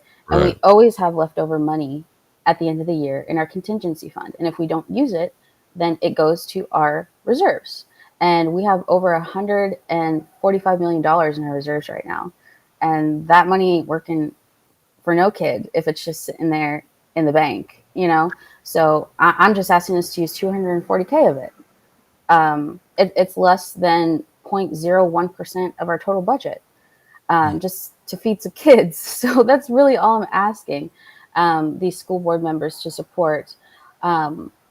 Also, our graduation rates have been going down over this past year since we stopped offering free and reduced lunch, as well as our reading and our math rates. And I wonder if, the fact that we don't provide free lunch to all of our students anymore is a potential factor in that. And so I talked to school board members. Yeah, I talked to school board members about that, but they're still they don't even want to give me the time of day. So it's very disappointing. And, when I saw specifically a lot of my Democratic colleagues, at all these celebrations and giving all these speeches about what a good job we're doing as Democrats. Meanwhile, I can't get you to vote to feed some damn kids. Like, I just snapped. And so that's why I made that Facebook post initially, because I was just so frustrated, because we talk all the time about what we want to do. But at the end of the day, when we try to do something, it's not supported by the rest of our colleagues. So it has been very difficult, but I'm not trying to let that deter me. And I initially just put this information out as kind of like I wasn't going to do anything with it. I just wanted people to know that I couldn't get any support for this resolution. But then people really came around and wanted to like actually see this happen. And I had people reaching out to me asking me if they can make graphics and, write scripts for an email so they can encourage people to send emails to their school board members in support of this resolution. So I was like, sure, do whatever you want to do. And I'm just glad that people also want to see our kids fed and are willing to fight for that. So that's what I'm trying to work off of and, have momentum towards. Resolution is OPS wide, not statewide, or it's just affecting OPS, correct? Yes. And also, we don't have to look too far away for other school districts who give all students free lunch and breakfast, regardless of, their status or anything like that. Lincoln Public Schools actually started. They approved in August as a part of their 4-year strategic plan to feed all kids. And so, I mean, this is not something that is outlandish. This is not something that's never been done before. I see this as the bare minimum. And I say that with all seriousness. This is literally the least we can do. Like you're saying, we just did it for the last 4 years after COVID. It's been done. Right. So just to continue it on. I'm going to jump in the chat real quick. There's a couple people shout out Marcy Yates in the chat. What up, gang? What up, gang? Linda Lathan in the chat says, and let's be for real, $5 is like 3 meals so you can eat breakfast Monday because you were rushing. Then by lunch Wednesday you can eat. You can't eat. Their trash ass lunch is extremely expensive, and some staff are so rude, and they should not be embarrassing the babies like that. That's what's really sticking out to me is that the pulling the heartstrings is the story you talking about, like walking up not knowing if you got debt. And what kind of lunch you're going to get, and the effect that it has on the stress of the day already in the first place, which is really crazy. RG says, I think that's also part of Christy Norris' campaign platform. Appreciate that very much. Also, Ariels 402 says, so potentially the top student in the school could not graduate because of lunch debt. That's coming. Also, Linda says, right. I know I'm in a different district, but it's the principle of the matter. And it's really interesting that you provide an example of Lincoln being a part of that. Lincoln seems to be on it big time, but we don't even got to go that far. Like I said, we were just doing this, and we're still sitting up here with surpluses of money because after actually engaging in this for the past 4 years, it shouldn't be a big deal. So again, I think I wanted to have you on just to really kind of break down what the resolution was, and hear from you why you're getting the pushback that you're getting. But this is going to be a question for a lot of other people that are on the board in the administration as well. We need to know. Like, what is the pushback? I still haven't heard quite yet. Somebody's a real argument for pushback on that. So it seems real obvious to me. But if you're getting all this opposition, I'm not sure why. I kind of still want to know. Love to see that. Marla Harrison says Council Bluffs Schools is also doing free breakfast and lunch. Bring that up. There you go. Michael Lee says, how much of the budget does it cost that could just feed kids? Also, is there any data from when y'all stopped paying for lunches as far as educational outcomes? That's a good one too. Yeah, to see what kind of stress it's putting on the babies to this food issue. Yeah, like I said, graduation rates and reading and math have been going down, and I do wonder if that has any correlation. So. Well, yeah, I think there's plenty of study out there as far as the correlation between students getting a healthy meal and their educational outcomes. And I'm just thinking back to when I was a child. Like first of all, most students aren't eating breakfast. They probably don't make it to school in time or are busy socializing with friends before class to actually eat breakfast. Or eating sweet tarts for breakfast or something. Right. So nothing nutritional, and then Right. so that takes them to about. And if they're not eating lunch or eating a hot lunch, that takes them to about 3 or 4 o'clock every day that they're not eating. Yeah. Which it's hard to have any real cognitive function. It caused me Right. stress when I was doing Right. With that, Right. but And also we on top know of that, this happens. Like, this is not, like I said, it's not something far fetched. Like, this happens to no, kids every single day. no. So yeah. But on top of that, I want to add in what's going on nationally, and I think the timing of this conversation is interesting. When we're in the middle of the nation's longest shutdown, and SNAP benefits are still in the wind, and I'm just kind of guessing or really wondering.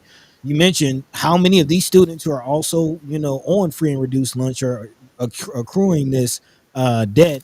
How many of them are also on SNAP at home, and how many of Mhm. them, how many of their families didn't get those SNAP benefits? So not only are they not eating at school, but what's the possibility of them not eating at home? Mhm.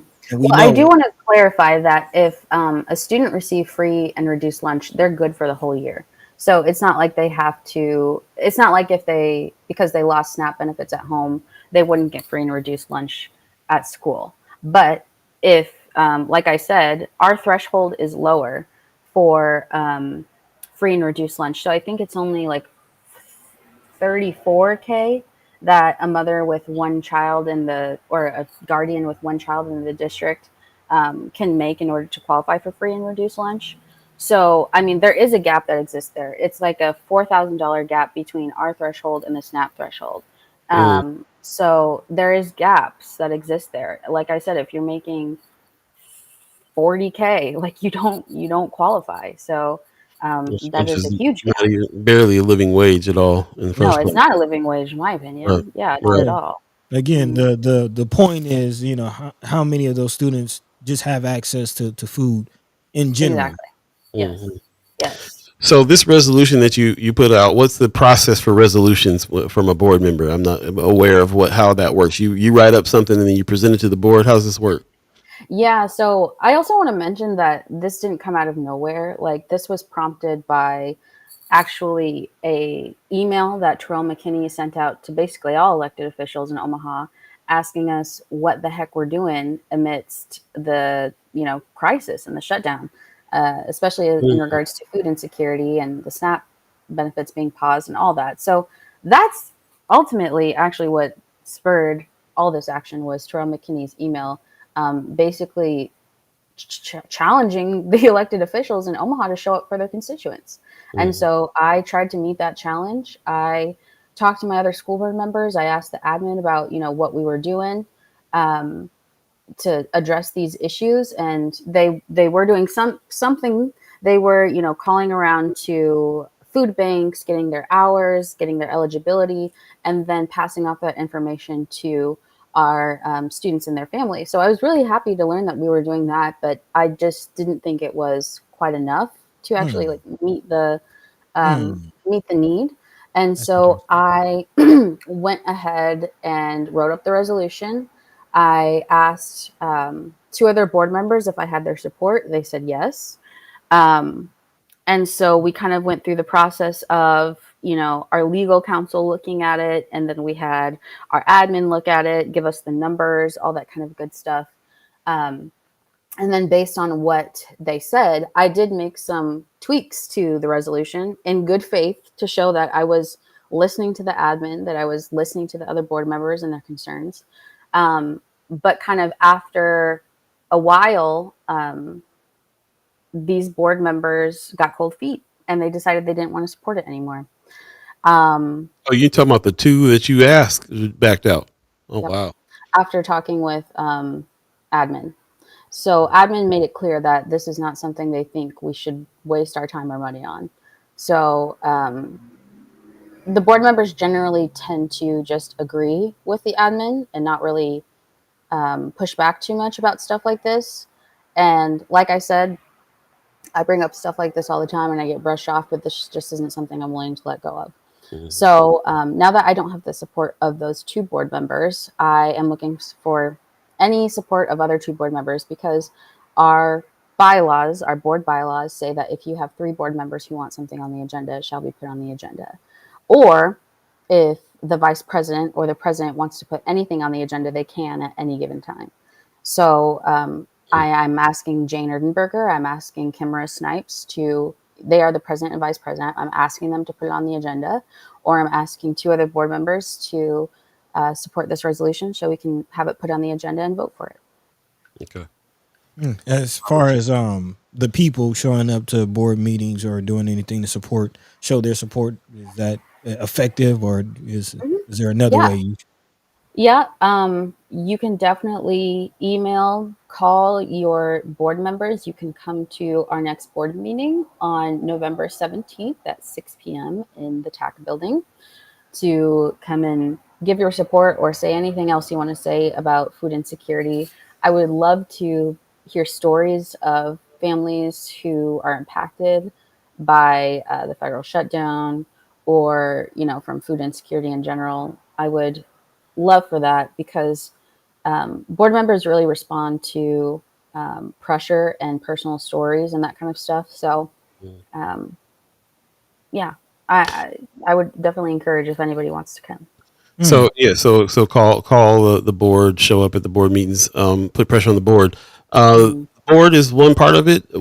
How does administration fit in with this? So if the board decides that this is something that has to do, then that's going to be put on the administration to have to change. But administration also makes decisions about these things as well.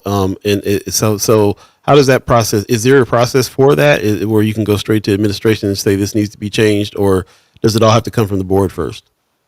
You can try to do it that way, like the way that you mentioned, but in my experience, that hasn't gotten me anywhere, which is why I did the resolution. Because like I said, I've been bringing up these issues around transportation for the alternative schools in my district for years. And I can't give anyone in admin or on the board to give me the time of day. So this resolution really is a way to just get something on the agenda so we can vote for it, regardless if the admin supports it or not. And I think at the end of the day, the admin does support this. Like, I was reading news articles. I think it was like maybe a year or 2 ago about how we did provide free lunch to every student, and how it was working so well for our district, and giving all the arguments that I'm giving you right now about why it was such a great thing. So I really do think that the board members and the admin are just uncertain and scared about the future, and rightfully so. They should be. I am too. But I do not think that should stop us from feeding these kids. There's uncertainty all the time. I was the legislative chair of the board my first year on the board. And so I see firsthand the real threats to our school funding at the legislature, at the federal level, all that kind of stuff. Yes, it scares me to death. Yes, I am scared for the future of our students and their funding and our ability to provide a good quality education for them. But we've always had to fight as a school district. We've always had to fight for our students. And I think that feeding our students is a fight that we should willingly put up. At the end, that's just not something that we're willing to negotiate. Kids and food is not a bargaining chip. It's just something that should be a given. So. Mic drop moment. Appreciate you coming on. I think we all have a very full understanding of what's going on and what the issue is and what your resolution is and what we as the community can do about it. We will have you back to get updated on this issue. And as we have on other guests that are associated here, we'll start asking some of those questions. I kind of want to know from the rest of the board, really, like what's going on with that too. I want to hear now why there's the pushback. So thank you for setting that up for us, and it's always a pleasure to talk to you. And keep up the good work. We were very excited when you got on the board in the first place, and we had this whole kind of idea to have you on to give us some updates on the board. And so we're glad that you're here doing that on such an important issue. So yes, just really I'm happy to be here. And any other questions you have, or any other time you want me to come on and talk about education issues, I am more than happy. So appreciate that. Thank you. We'll definitely have you Thank back. you. Right on. Well, you take care of yourself, and we will see you soon. Yeah. All right. Trixie says bye. Bye. Peace, dog. Bye. Peace. Peace. Dog. Have a good one, y'all. All right. Well, there you go. I don't think I'm confused anymore about the issue anymore, and the reason why she was so fired up about it. Yeah, I mean, it kind of seems like a no-brainer to feed the kids. It is kind of interesting to hear that during this whole SNAP situation, the school, although it's good that they pass out information, I'm thinking back to I want to say COVID. I think that there was a point where OPS like had food giveaways, like they were giving away meals to families. Kind of interested why we didn't see that during the SNAP situation. RG saying, man, look, I remember in the throes of COVID, I saw posts from friends that work in the schools that they were begging folks to come and get that food. Man, so yeah, again, what was that? Was that from different funding? Was that a whole different program? Like what caused OPS to be able to activate and give those meals to families who needed them, and why wasn't that the case during the SNAP situation where again families are struggling? Lots of questions. Like I said, we'll have to try to get down to the bottom of it, along with trying to find out what's going on with Brother Ricky Smith. Sorry, Wanda Lewis, I didn't get a chance to ask her about that. Great question. She said she'd like to know about how Ricky Smith is doing, what with his health issues. Is he back in Omaha? All good questions. We'll definitely look into it. If you guys, anybody in the chat has any information on that, let us know. We'll look into it as well. I know that we were pushing for helping doing a fundraiser for him to be able to try to get back. She kept on saying the admin, and I think that's who she's talking about, right? Ricky Smith? Isn't he No, he's on the board. He's on the board, right? Board. So, the I mean the admin, right? The superintendent and their staff. Yep. Precious is actually in the chat. Good morning, giving us an update. She says, "I was told he's back in Omaha. Haven't heard any other updates, so we'll definitely check in to see how the brother's doing there for sure."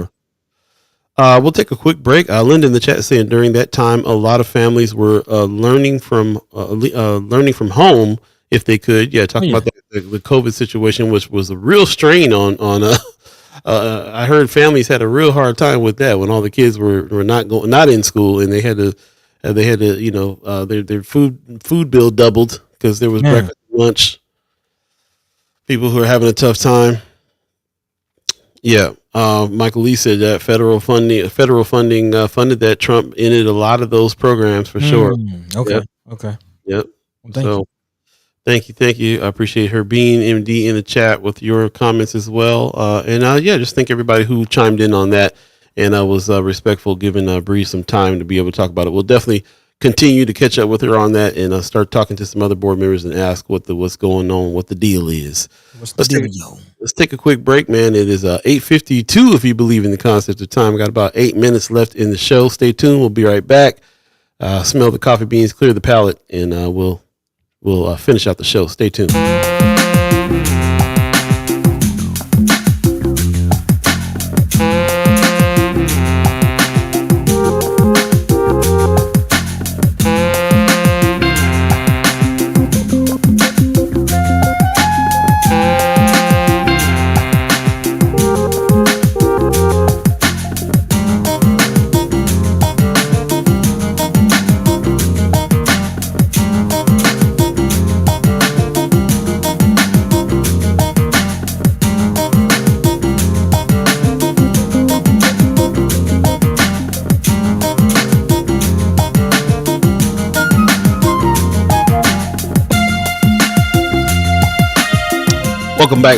Welcome back for Sky Omaha in the morning.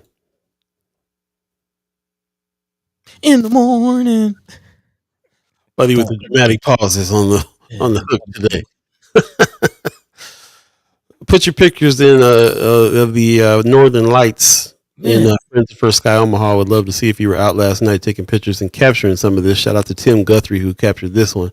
I got a little bit of the cherry side, and when I was out last night, thought it was pretty interesting to see that. I've never seen the Northern Lights and didn't think I would ever see them, and I sure didn't think I'd see them in the heart of Omaha, Nebraska. So that's a pretty amazing thing that's happening. One of the haps that we didn't get a chance to talk about quite yet is this Project Nose that's coming on. Please join Project Nose, a free community barbecue, Wednesday, November 12th, which is today, from 6 to 8 p.m. in Benson Park. So we will be serving cheeseburgers, hot dogs, chicken, and feather bones at no cost to the community.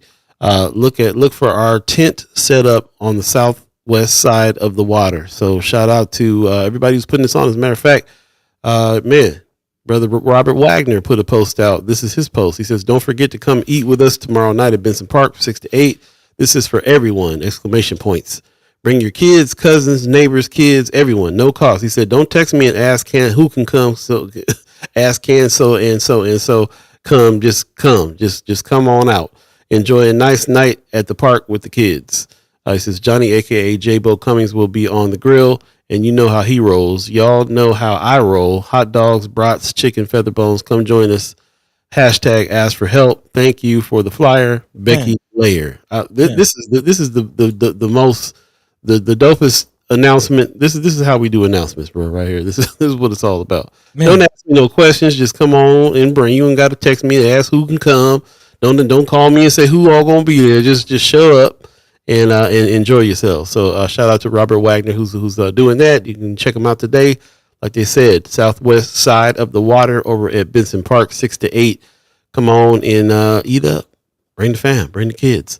Yeah, also, something that just happened at the Holland last night, Fallen Giants Films, which is a company that Randy Goodwin brought to Omaha, basically, and started up as apparently it's going to be a pretty major film studio out here.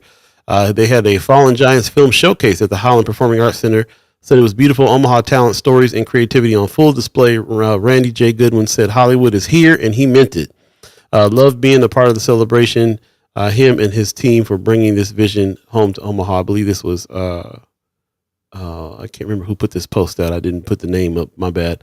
But yeah, this happened. If you went, let us know how that went as well. We definitely need to have Brother Goodwin on so we can talk a little bit about what's happening, bringing industry to Omaha, which is what we've been talking about doing.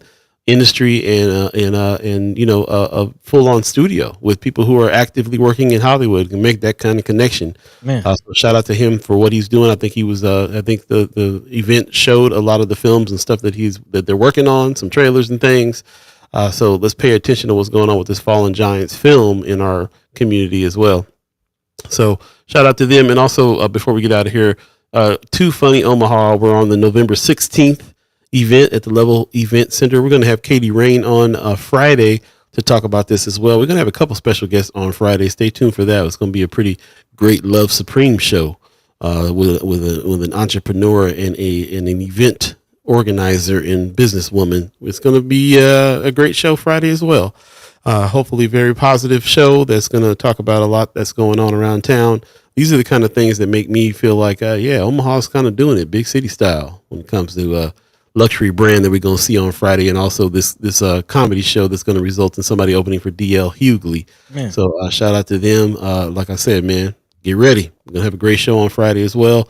And anything else that's going on around town, of course, you can put it in the chat, put it in Friends of First Sky Omaha if you think it's important that we need to be paying attention to it. We definitely got to do that. And we really appreciate everybody and their support. Also, all of our partners, like the ones that over at OEAAs that are going ahead and spreading the word now. February 15th, this is happening. I believe the tickets will be open soon, if not open already. And we'll be doing a nomination reveal here shortly as well. I think I got a meeting with them tonight about it. So I'll be looking out for that. 20th Annual Omaha Entertainment and Arts Awards is coming soon.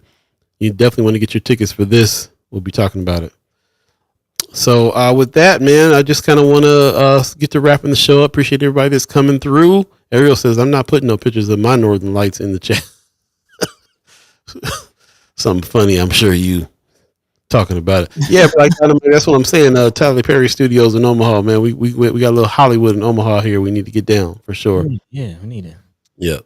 RG, yeah, that Robert Radner post is perfect. It's perfect. No, it's right on time, man. It was actually, before we get out of here, did want to mention just last news item. Supreme Court extended the administrative stay on the Trump administration. So again, the courts chimed up trying to block the snap, but again, Supreme Court actually extended. Actually, they're trying to give the lower court some time to review their cases. Again, several cases out against Trump, lawsuits out against the Trump administration for blocking SNAP. But as of right now, to clarify all of that, long story short, SNAP is still not up. They're still not sending out benefits right now, giving time for states to recalculate and kicking the can down the road. So again, here we are 10 days or so into people not having their SNAP benefits. So we are still helping to fund some of the food banks. We know that there's some things coming up. If you got any information on that, put that in Friends of First Sky Omaha as well. Every time we get any, we will. Free lunches, free soups, free dinners, free food, and also organizations like Aldi's that's going to do like a $40 Thanksgiving for people and so on. There's some ways out there we can keep fed. And anybody who needs that, man, holler, speak up. Let's talk to each other about it. We all know we all struggling. We all having a hard time. We all going to have to do some stuff that we're not used to doing in order to stay fed and keep feeding them children as we just talked to Beeee Fool about. And that's what it is. So shout out to everybody who's doing stuff like what Robert Wagner's doing here with this. Like I said, you can go out a little later on today, get some free food between 6 to 8. And shout out to everybody who's putting the efforts in there in making sure that people stay fed. Appreciate you. Big time.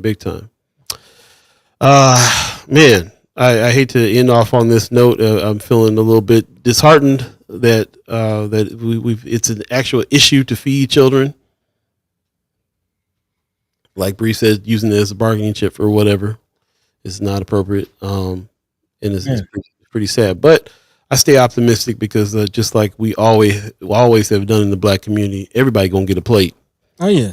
I ain't worried about it. We're gonna figure out how to eat. Now we gotta figure out how to heal each other. So hey, we all we got, but that's enough. Teamwork makes the dream work. If you want to get active, Christy Nor campaign kickoff going down tomorrow night. Thank you, RG, for that reminder. Yeah, some positive news to end off with. So yeah, man, I think it's about time for us to get up out of here. What you think?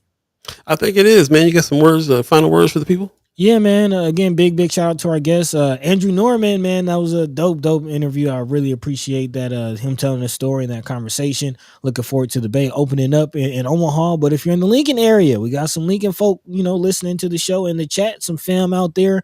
Make sure you check out the Bay in the Lincoln area. Dope facility. Of course, skate park, but also I think they still got the coffee shop over there, man. Venue for some local shows. Check them out. Support. And also, of course, big shout out to Sister Beeee Fool. If that is on your radar, if that's something that you care about, pulling at your heartstrings, trying to feed the babies. Again, she invited you to check out the next board meeting. So look out for that information. Get active. As we always say, let your mind be free. More importantly, let your voice be heard. So with that, we appreciate you. We love you. We thank you. Catch the same time, same place, right here on First Sky Omaha in the morning. Hey, again, fresh edition on Friday. A little Love Supreme coming with the two. Was the comedy show the Too Funny? Is that Too Funny Omaha? Too Funny Omaha, man. We kind of talked about the musical talent that comes out of Omaha earlier, but OEAA is also recognized comedians as well, man. Shout out to Joshua Stupo. Shout out to the content creators out there in Omaha that make it a little bit cooler place to be, man. So again, big shout out to those participating in that. Looking forward to Friday's episode where we learn more about it. So check us out. In the meantime, between time, Paul B. Yo. Take it away, man. Definitely looking forward to Katie Rain being on about the Too Funny Omaha. We also going to have Jared Hall on, who is owner of 3 a.m. Luxury. So we're going to be talking to a young entrepreneur as well. Again, a Love Supreme Friday is going to absolutely be. So definitely stay tuned for that. And of course, yes, I'm glad that you reminded us about this. Christy Nor's kickoff campaign is happening tomorrow at from 5 to 7. The 13th is going down at 5356 South 72nd Street in Ralston. Christy Nor is friend of First Sky Omaha and Chad Chimer, and is putting her money where her mouth is, running for legislatures. Hey. That's what's up. Appreciate you. For more information, you can talk to our brother Jaden. That's actually running her program as well. Jaden at bootsonthegroundcampaign.org. How's that for a company name? Hey, Boots on the Ground. Boots on the Ground. That's what's going on. Shout out to Jaden. You can also call 531-964-5858. Thank you. Appreciate everybody that joined us today. Wanda Lewis said, Omaha 360, where you at? Vicky Young gives us in the morning, singing in the morning. Heather Williams says, great show. Appreciate it. Pop says, beautiful show. Thank you for First Sky. And much love to the most amazing guests and Chad Chimers ever. See you Friday. Appreciate that. Nice. Marla Harrison gives us a great show with some round of applause. There you go. Appreciate you, man. Appreciate everybody who's joined us this morning and gotten up early. Appreciate all your comments. Shout out to the Omaha Tribe elders allowing us to be on this land and speak while we're here. You are our elders as well, man. Really appreciate you guys. Shout out to them who is allowing us to speak before you, kind of represent some of the things, some of the ideas that you've instilled in us. And actually, shout out to the chat chimers. Again, we have the best chat in the world. We really appreciate you guys with this ongoing conversation, the way that you keep showing up. so that we can continue the conversation. We have baselines that we build out so that we can the conversation can get deeper like it needs to. And that's what this is all about. And that's what we're all about. Appreciate you. We'll see you Friday. Take care of yourselves. Peace. By the way, Van Williams. This is protected by the Red